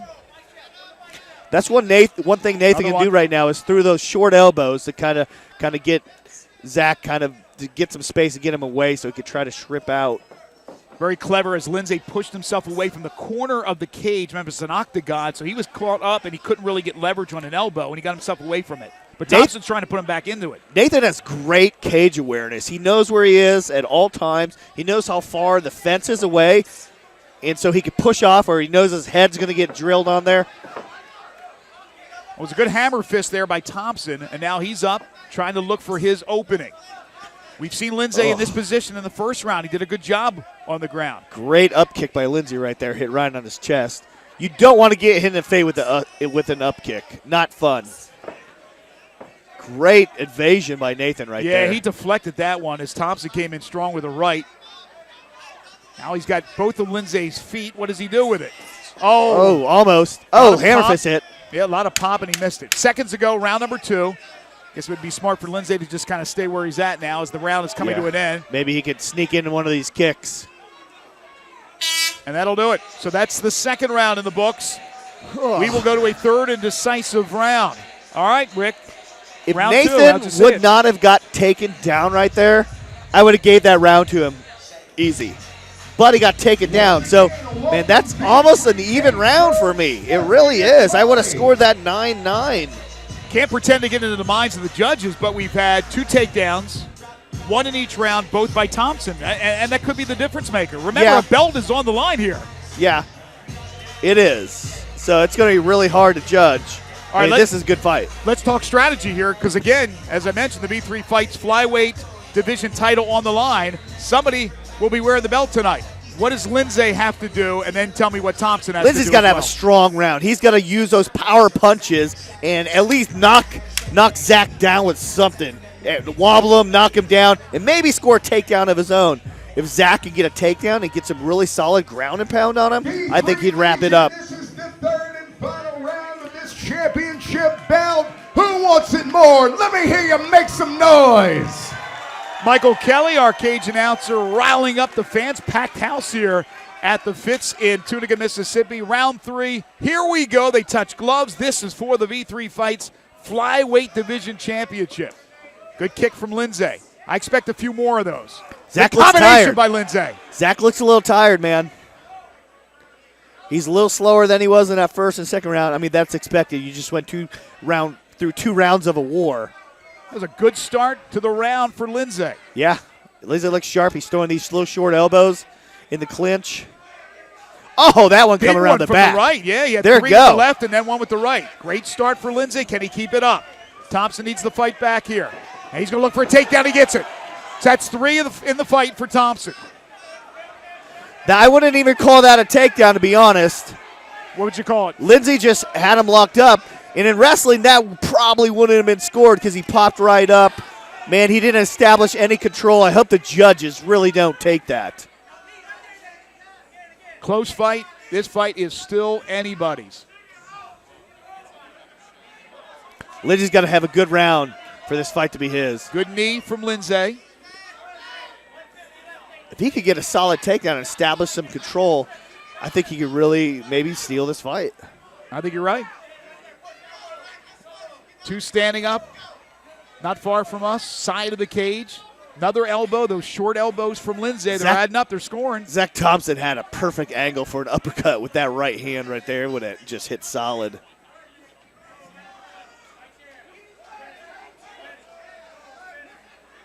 Again, Lindseay, the more active fighter. He's been active he doesn't rest. He doesn't rest. If he's in a position, he's throwing a short elbow, or he's throwing his shoulder into you, or he's got his head posted on you and he's kneeing you from the back. Always something moving, always something hitting and striking with Nathan. You're Thompson right now. What are you trying to do? You're looking for a takedown, Looking right? for a takedown right now. And here's the attempt. I don't think he wants to stand anymore because I think he's been hit hard a couple times, and you think you got this fight won, so you don't want to take an unnecessary punch that'll KO you. The referee, Eric McMahon, breaks up the two. You saw some punches being thrown by Lindseay, but not much activity. Oh, here it nice is. Combination. Thompson may be in trouble. There is blood coming out of Thompson's knee. Oh, a big right and a left. Lindseay looking for the knee. I told you he had to knock him out here. He's in trouble. He's holding on for dear life, Rick. Nathan's got to reach down into that gas tank and pull out another gear right here. He's able to slip his head out of that attempted choke. Nice and knee. a big knee from Lindseay. Nathan's just got to let it go and powder him. He's got to let him go and hit him with punches right now. He's got Final 10 seconds. seconds of the third round, and more attack from Lindseay. This one's not going to get stopped. They're going to go to a card, but Thompson took a lot of damage in the last minute. And Rick, you hit it perfectly. Now, we don't know what the judges are going to do, but you said he could steal this fight, and to me, it looks like he stole this fight. Man, I would give it. I think Nathan won that fight. I really do. The first round, definitely Zack. Second round could have went either way, but that third round was the most convincing round for either fighter, and Nathan drilled him. Complete domination. That Zack was a little tired. Another 10, 15 seconds, it might have been over. Absolutely, Eric I agree. McMahon may have stopped that fight. All right. Nice. Lindseay doing some push-ups. Why not? Great performance. Great fight. The judges now totaling up their scorecards, and in just a moment, Michael Kelly will make the announcement. Zack Thompson, will he lose for the first time? The 22-year-old jiu-jitsu fighter from Little Rock, Arkansas. Nathan Lindseay, 10-7, but 9-3 at 125. Looking to improve to 10-3, but more importantly, win the V3 Fights Flyweight Division Championship. He's had opportunities in the past go awry because his opponent, for whatever reason, was not able to fight. Now he gets his chance tonight and looking to make the best of it. Thompson, who looked good, in great position for 2.5 rounds, got beat up that final 45 seconds and is certainly damaged. Big cut over his left eye. The cards are in. The two fighters to the center of the cage. Let's get the decision. We go to Michael Kelly. V3 Legion, what a fight. Make some noise for both of these warriors. After 3 rounds of action, we go to the judges' scorecard. The winner by split decision and new V3 Flyweight Champion, Zack Chicken Hawk Thompson. Wow. Wow. That is not a popular win. Obviously, the judges, in their mind, thought Thompson won the first 2 rounds, and Lindseay, even though he dominated the final round, did not do enough to win that fight.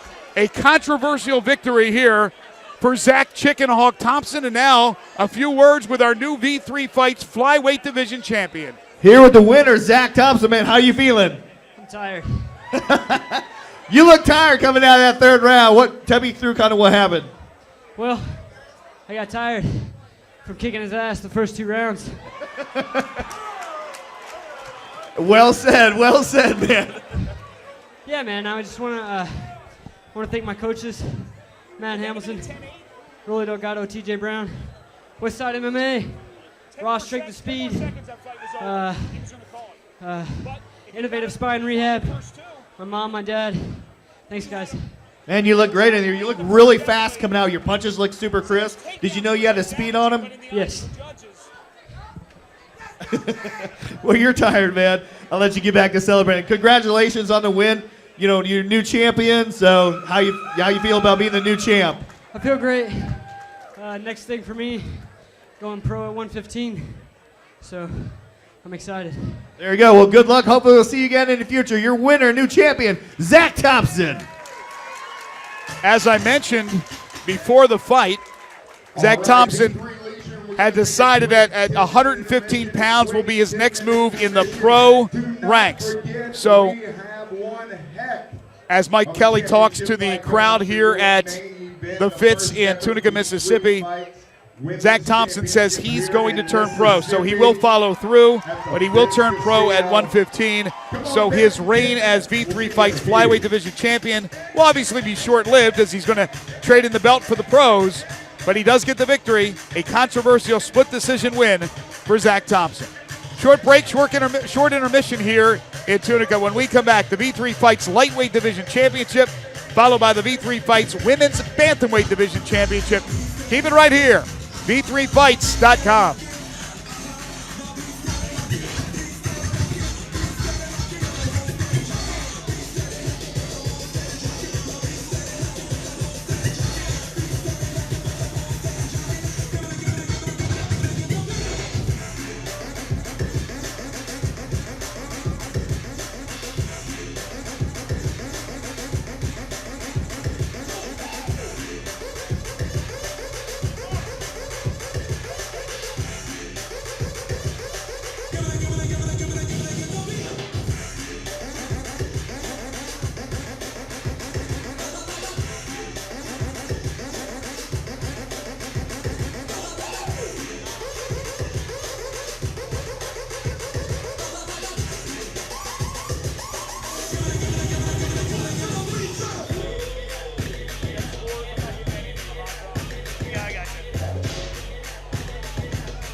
return for touchdown. Nice.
Probably would have been where you had to stop the fight. It was that close. Well, he was never hurt.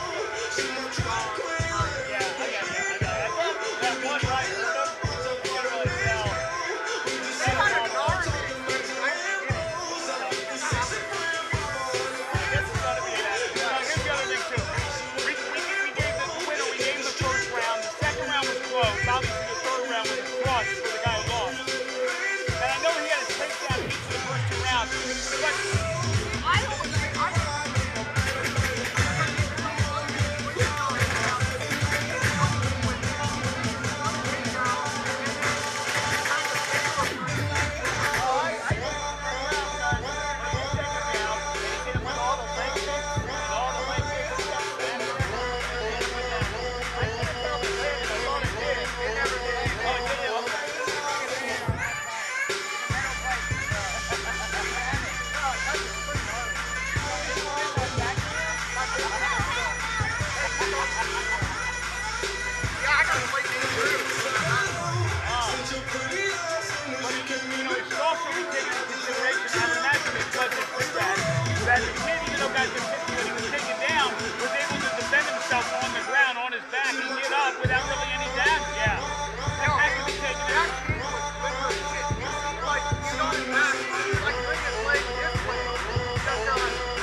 All judges and officials cage side. Once again, all judges and officials cage side.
Tell them better shit again, tell them that you like that line. DJ turn it up, better DJ bring it back. Gotta DJ turn it up, better DJ bring it back. Gotta DJ turn it up, better DJ bring it back. Tell them better shit again, tell them turn up the bass. DJ turn it up, better DJ bring it back. Gotta DJ turn it up, better DJ bring it back. Gotta DJ turn it up, better DJ bring it back. Tell them better shit again, tell them that you like that line. DJ turn it, DJ turn it, DJ turn it, DJ turn it, DJ turn it, DJ turn it, DJ turn it, DJ turn it,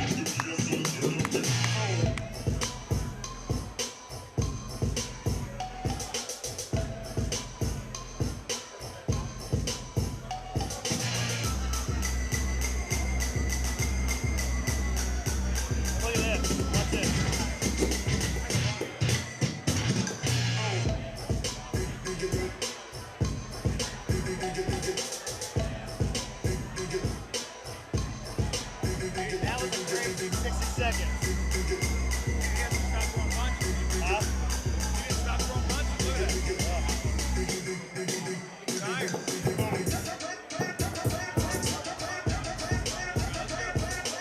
There it goes. Oh!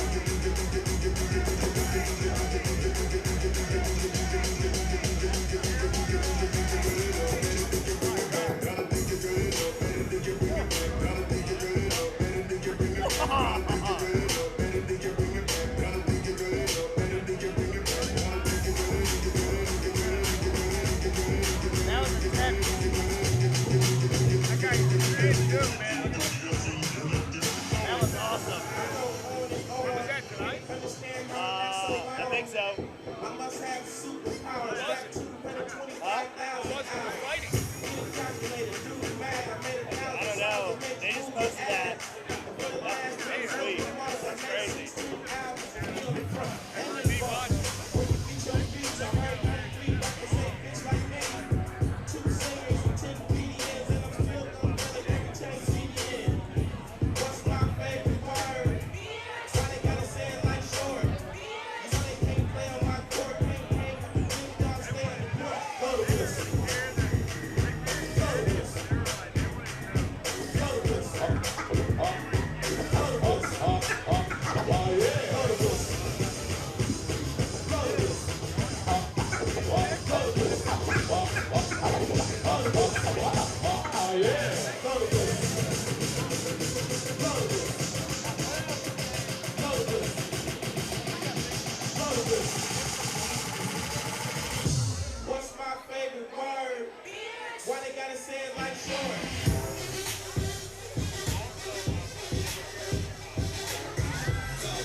not again.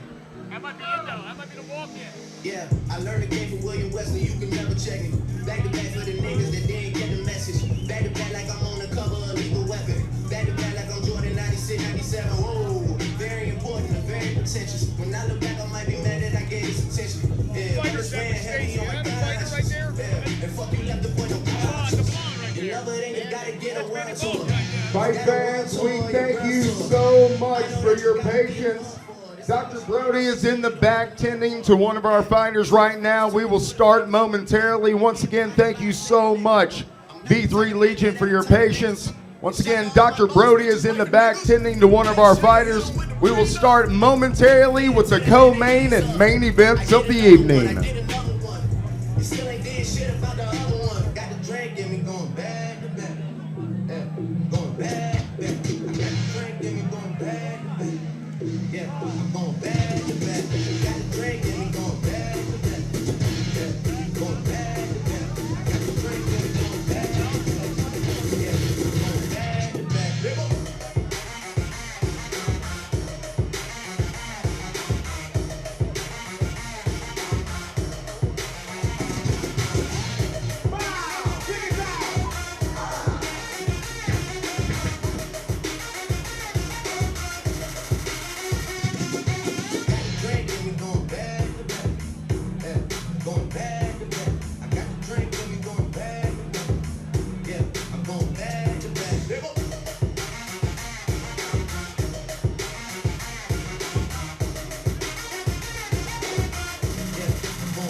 Look toward Rod.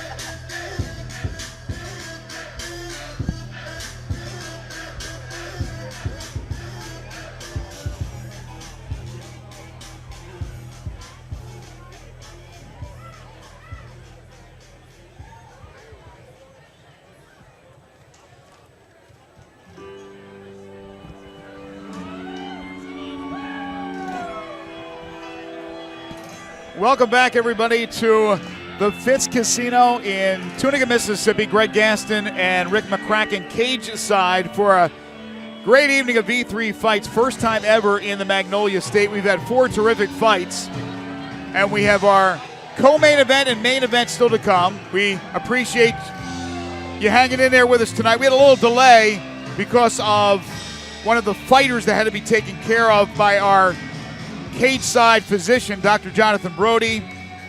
Everything's okay, and we are ready to go with this V3 Fights lightweight division championship between Charlie Alexander and Brandon Gator. Charlie C4 Alexander from Woodbine, Tennessee, fighting out of Nashville MMA with Lance Patrick and Sean Hammond.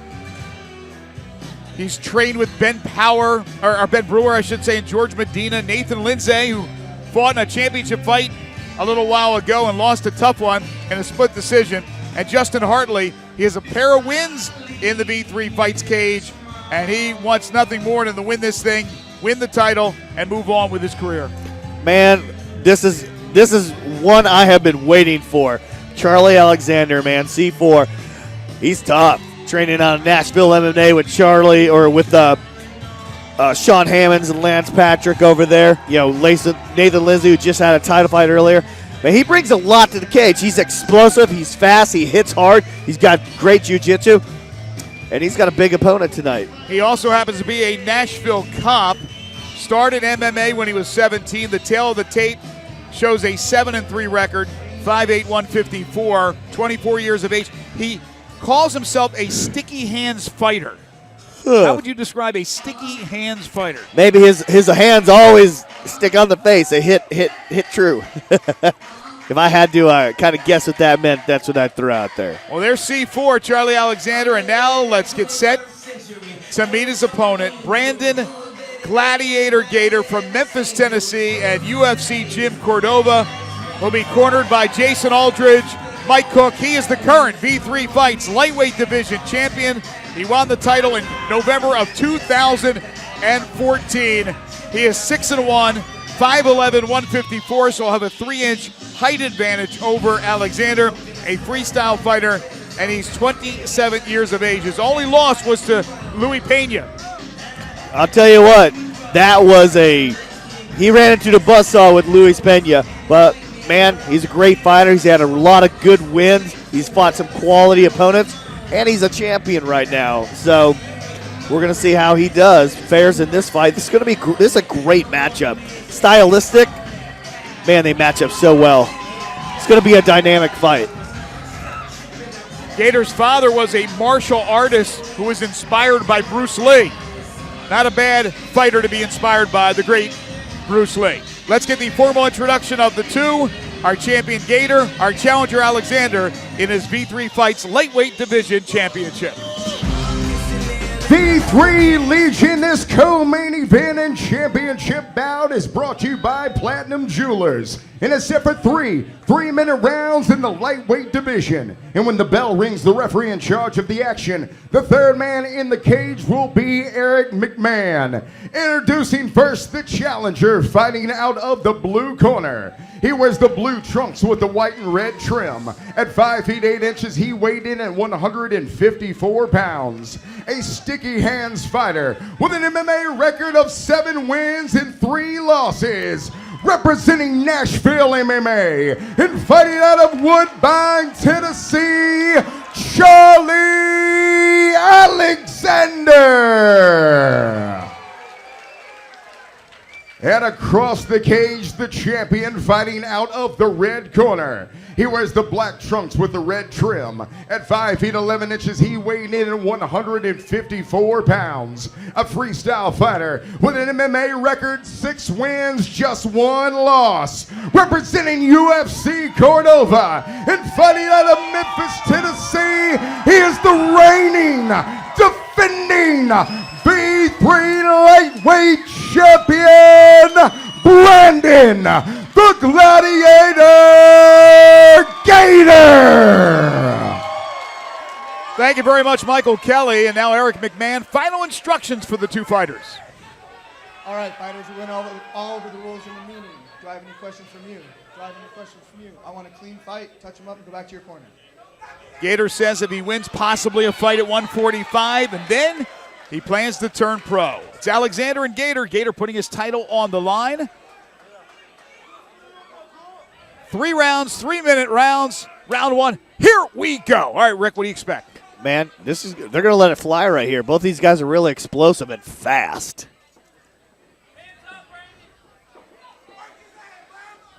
Gator trains with boxers like Dedrick Bell and Mike Cook, trains with Miguel Flores and Steven Birdsong. We told you Alexander's Nashville MMA club and the fighters he fights with, pros and amateurs, many who have been on the V3 Fights card. So a lot of experience for these two. Brandon looks like he has a little reach on him right here, but he's very fast with these punches. 5'11", Alexander 5'8". So a height and a reach advantage. Pretty long and lanky is Gator, the gladiator. Both patient at the start. Good counter right there from Alexander with the overhand left after the nice kick from Gator.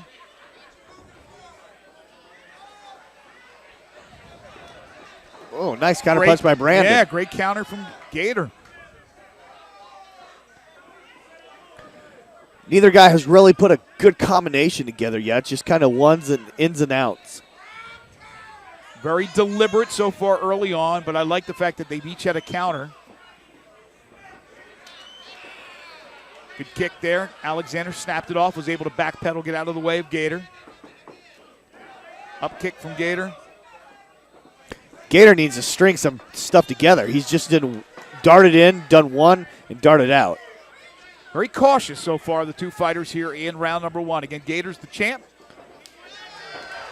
Strong kick from Alexander. Oohs and ahs from the crowd here at the pitch. Oh, big right from Gator. Well, here comes a combo from Corey. Yeah, but Gator hit him with that right. That was solid and on point. Corey Alexander is strong. Yeah, Alexander no worse for the wear, man. He took one right in the kisser. That was a straight right by Gator. He wound up and threw that leg kick, and Brandon delivered one right down the pipe for him. Alexander looking to get that leg free, whether it be the right or the left, and some knees, but so far Gator's done a pretty good job keeping him at bay. Yeah, Eric is really quick about breaking him up if they're just kind of leaning. That's Eric McMahon, the third man in the cage for this V3 Fights Lightweight Division Championship. Alexander just about caught that knee attempt by Gator. Thought he was going for the takedown there, but Gator able to keep it on their feet. Two strong guys tied up here. Big red mark on Corey Alexander's left leg there. Corey Final hit, seconds. oh, that elbow ripped him. There's a takedown here in the final moments of round number 1. You saw here we go. You saw an elbow by Alexander, although within the time, and I don't think Gator thought he got it within the time. Yeah. And there's a little extracurriculars right there after the first round. A little extra. I think there may have been a headbutt there too, or something like that. I'll tell you what, that usually sparks up the second round pretty good. Right. So each fighter to their respective corner. Charlie Alexander being talked to by Sean Hammond and Lance Patrick, Jason Aldridge, and the fine folks at UFC, Jim Cordova, Mike Cook, are giving Brandon Gator his instructions. All right, Ricky, you have an unofficial scorecard. The judges that will be scoring this fight are Brandon Wilkinson, Clint Kolasinski, and Mike Kane. But how did you see the first round? Man, it was pretty even, and Corey Alexander scored that takedown and that nice elbow right there. So, you know, that takedown kind of won it over for me. It was even till that point right there. Round 2 after a pretty close first round. Here we go. Charlie Alexander 7-3. He's the challenger. Brandon Gator 6-1. He's the champion. Uh-oh. Here we go. I think he's going to bait Brandon in. And we saw the feeling out process in round 1. We're not going to see that here in round number 2. It's over. Both of them have bad intentions right now. Brandon doesn't want to get baited in and start fighting angry. That's what Charlie wants him to do right now. That's why you really need your corners and the instructions to keep these guys on point with their game plan. Calm him down, reel him back in, make him stick to his game plan. That is what he needs to do in this fight. Charlie's getting in his head a little bit, and that's exactly what he wants to do. Again, the two tied up. There's a knee from Gator, and Eric McMahon is giving him a reprimand here. What exactly happened there? Hit him low blow on that knee. Right in it, so Charlie will be fine. He's more ticked off than anything right now. Eric McMahon on top of it. Not that they needed any incentive or extra incentive here, but maybe that's what we just saw with that low shot from Gator on the knee. Charlie has up until 5 minutes to I don't think it was intentional at all. No, not at all. Not even close. Not even close. Charlie just smiled over at Brandon. He'll be ready to go here in a moment. There's no question about it. He's telling Eric McMahon that he is ready.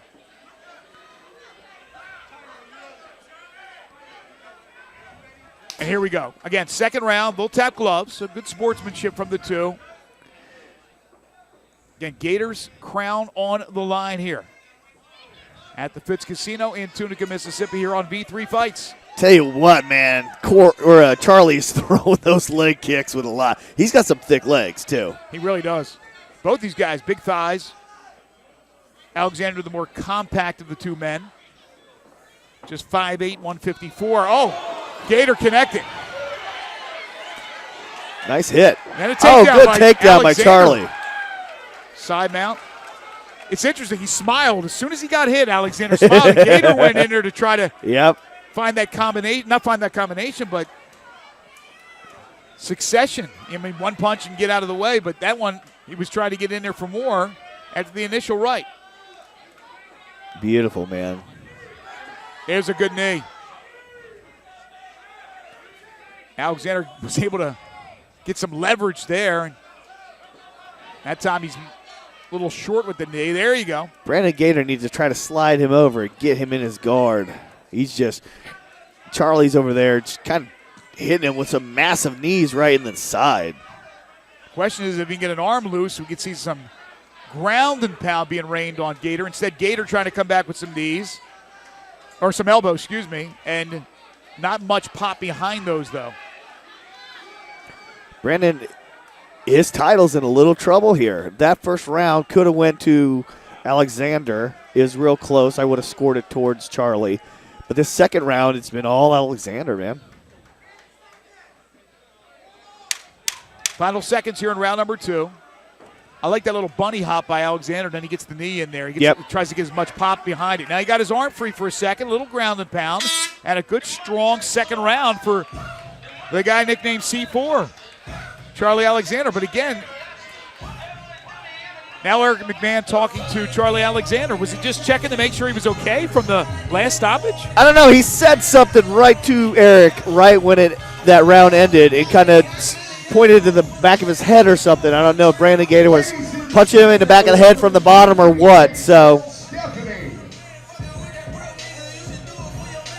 well, again, Eric McMahon on top of things. Yeah, he's done an outstanding job here tonight. Very impressed with Eric's reffing abilities. All right, so how do you see it through 2?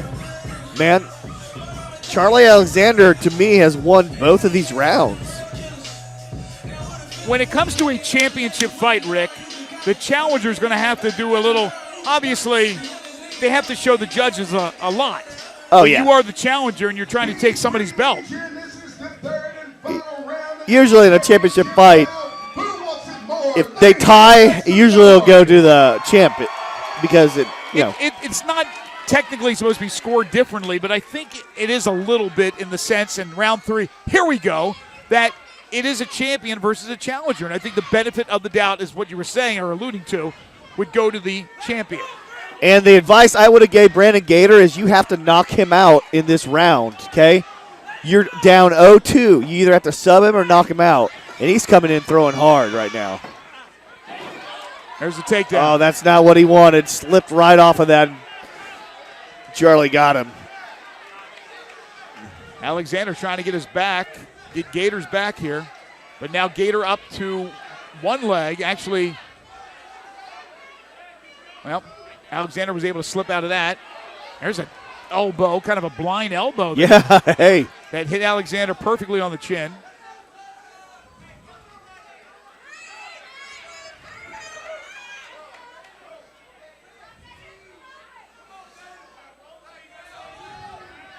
Alexander in a pretty good position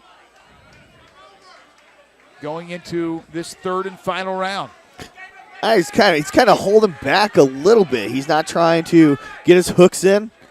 He's just kind of riding him from behind right now. He's kind of holding him. It's more wrestling from Charlie right now than trying to work towards a submission or something like that. He's got a really good position on him, but he's not doing anything offensively. This could be very important for Gator and maybe even necessary to get this thing on their feet and to get out of this move. Obviously, with the judges, they see him able to get back to the feet and get out of this entanglement. It would help. The fans, some of the fans booing. Well, everybody's kind of seeing what he's doing right now.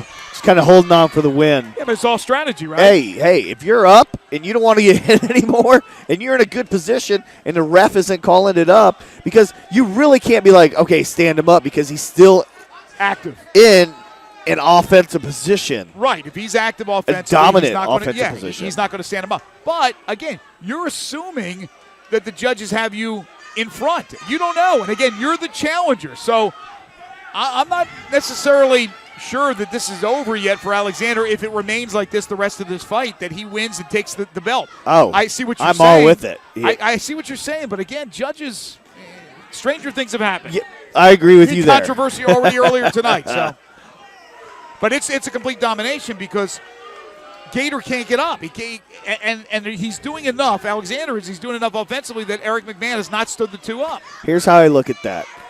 He's doing enough, but could he have done more? Yes. Could he have done more and not been in trouble at any time? Oh, all the way. Right. Final seconds. But he's going to win this here. This is his. He's won this fight.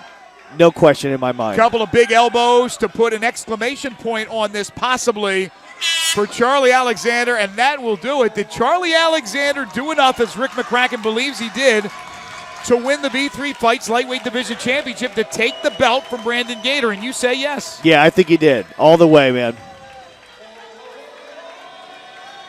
As Kung Fu Fighting plays here on the La speakers. Purifoy's song right here. All right, Rick McCracken will make his way inside the cage. Yeah, great. Good fight. Looked like Charlie knew he had that fight won, so kind of got that takedown and did just enough right at the end just to stay on top. All right, we'll find out momentarily. Good sportsmanship between the two and between the two gyms, Nashville MMA and UFC Jim Cordova. Again, Gator said if he wins, possibly fighting at 145 and then turning pro. Well, if he loses, we don't know what the options are. Meanwhile, for Charlie Alexander, the Nashville cop, not sure exactly what he plans to do, with the exception of defend the belt if he wins the belt. Let's find out. Does Gator retain or does Alexander take it away?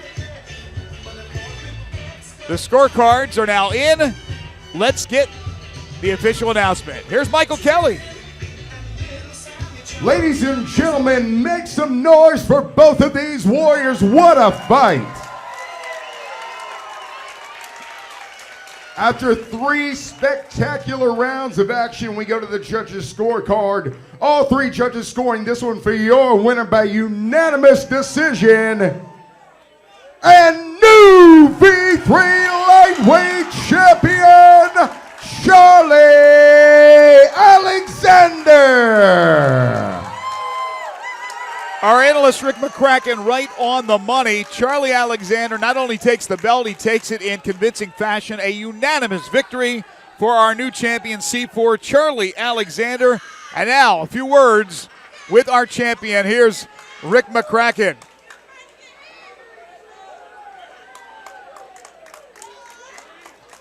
Here with the winner, Charlie Alexander, man. How you feeling right now? Feeling good, feeling good.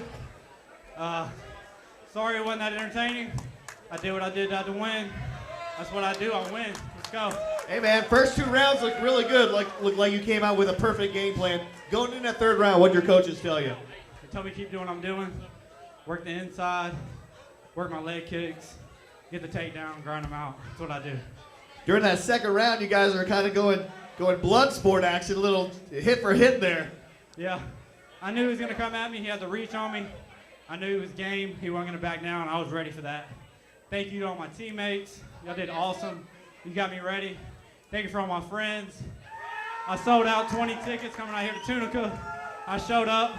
I did what I had to do. I took this belt like I said I was going to. Anybody that wants it, let's go. There you go. Great words from the champion. I guess we'll see you in Nashville soon, huh? Yeah. All right, one more time. Your winner, Charlie Alexander. Charlie Alexander said he grinded it out. That's exactly what he did. May not have been real appealing from a visual standpoint to our viewers, but that's what he needed to do to win. He stuck with the game plan. He got the victory. Interesting remark by Alexander before the fight about his opponent, Brandon Gator. He said that Gator sounds fabricated and not real. So already I think there was a little war of the words and a little bad blood before the fight even started. But Charlie Alexander gets the crown as he takes it away from Brandon Gator. When we come back, the V3 Fights Women's Bantamweight Division Championship, our main event of the evening, as Lenor looks to defend against vicious Jennifer Pomante, the jiu-jitsu specialist from Michigan.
It is time for our main event of the evening. The V3 Fights Women's Bantamweight Division Championship. Lenor, the champion from nearby Horn Lake, Mississippi, puts her belt on the line against Jennifer "Vicious" Pomante from Traverse City, Michigan, fighting for Team Scorpion Fighting Systems.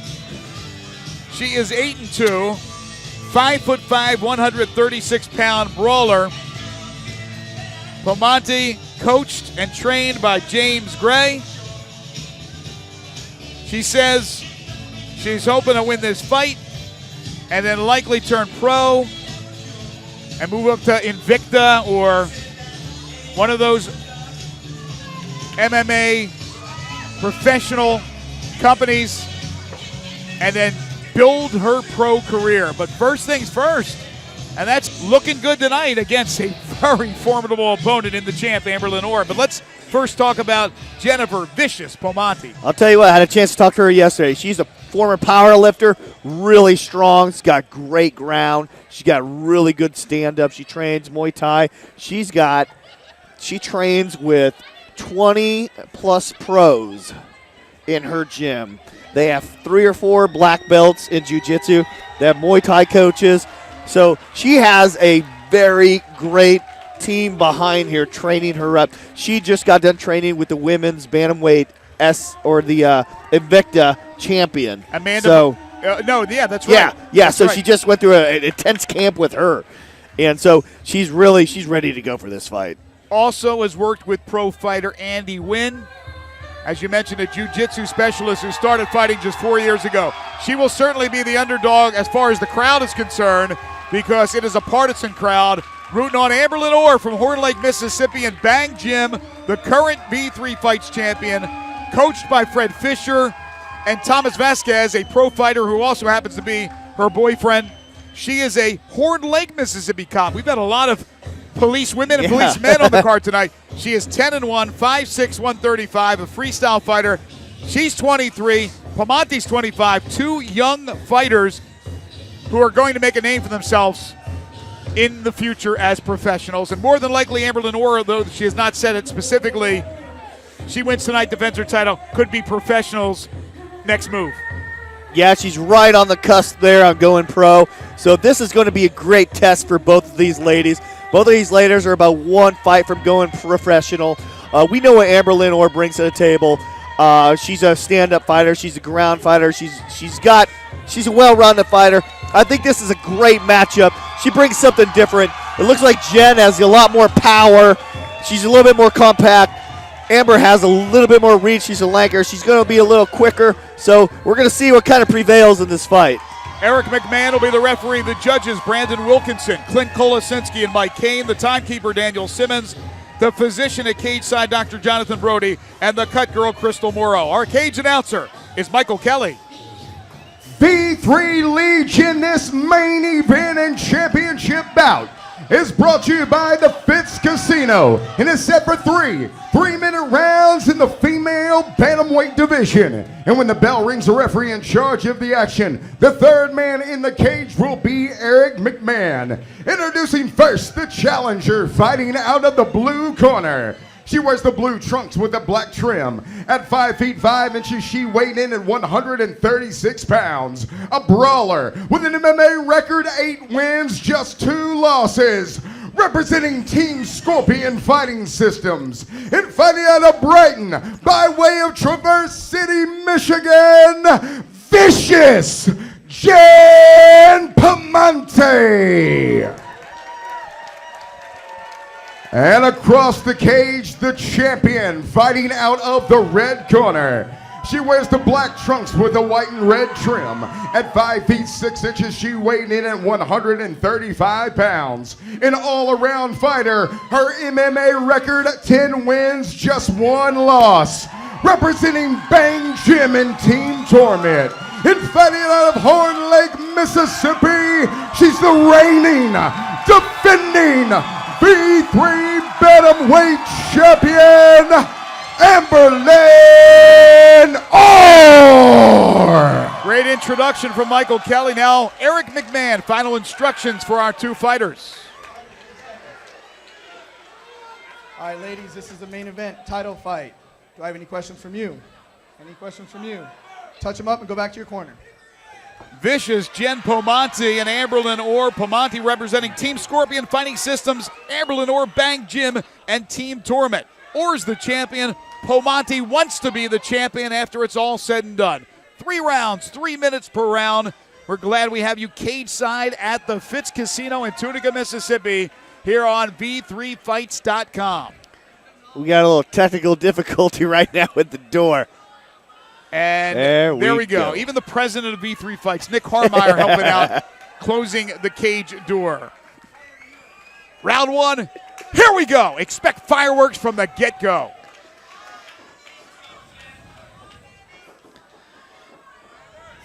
Oh, a big kick upstairs from Orr. Pomante, though, right through it. Battles back. Couple Wow. of good shots right off the bat from Amber Lenor. This girl's got some pretty good technique, How too. about Pomante catching that kick and taking down great. Orr? She's a wrestler. She's a really good wrestler. She's got a really good base in that, so. We talked about it earlier. Teammate with Invicta fighter Amanda Bobby Cooper recently went to Louisiana and cross-trained with Invicta fighters. And that included former V3 flyweight champion KGB Lee. Jiu-jitsu specialist, and now this one on the ground. Good start for Amber Lenor. But you mentioned more of the compact fighter Pomante, and she came right at her. I mean, it didn't affect her. Pomante wrestled for Eastern Michigan, so wow. Full mount for Orr.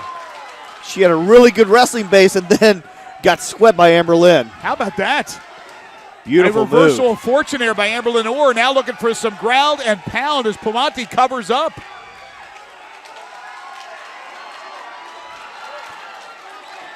Amber Lynn is just right on that glove. Big elbow right there by Orr. Now she goes to the left hand.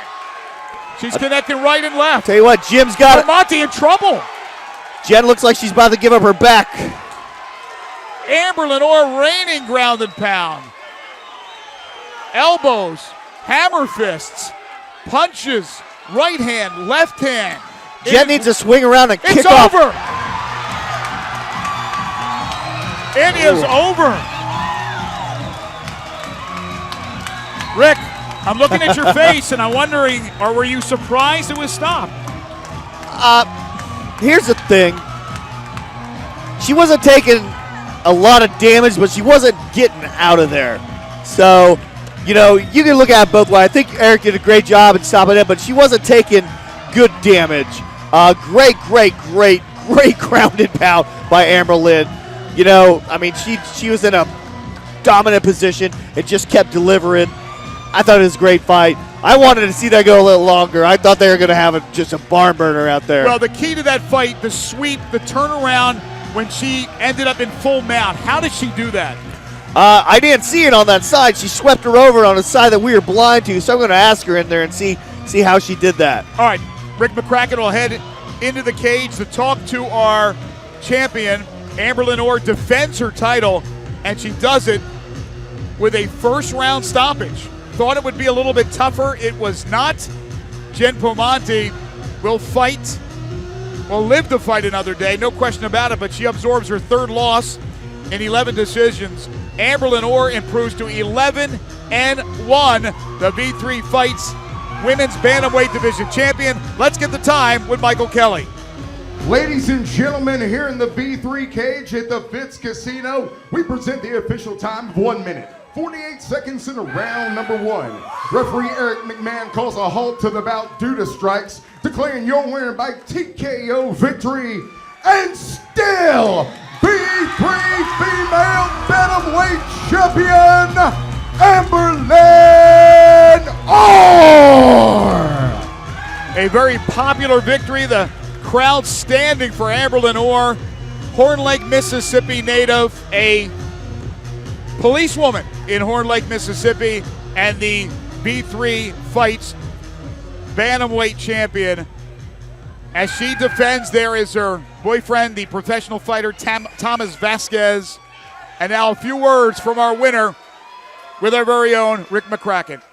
Well, here with the champion and the winner, Amber Lenor. How you feeling? I'm feeling so good. I'm really emotional. This has been the most emotional fight camp that I've ever had.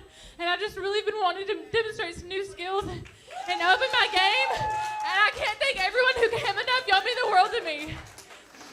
So take me through that. She caught your kick, took you down, and had a really good base. I didn't see how the sweep worked. Take me right through there. I don't know, my corner was right there and I was looking at him and I was listening to him. And it's hard when you're in here to trust the people who are on the outside telling you what to do. It's really hard. But I have so much faith in my corner and my team, Team Torment, Bang Jim. I wouldn't be here today if it wasn't for them. Awesome. When you swept her, you took that full mount and, you know, just started raining them down. Did you think they were going to stop it, or what did you think was going on? I don't know. I was just doing what I was going to do, and that was punch and throw some elbows. I wanted this fight to be a TKO or a KO, everyone thinks I'm just a ground fighter looking for submissions all the time. I've really been opening up my game. Well, you look great. You've shown a lot of different skills out here. We're really impressed. So what's up next? Oh, yeah.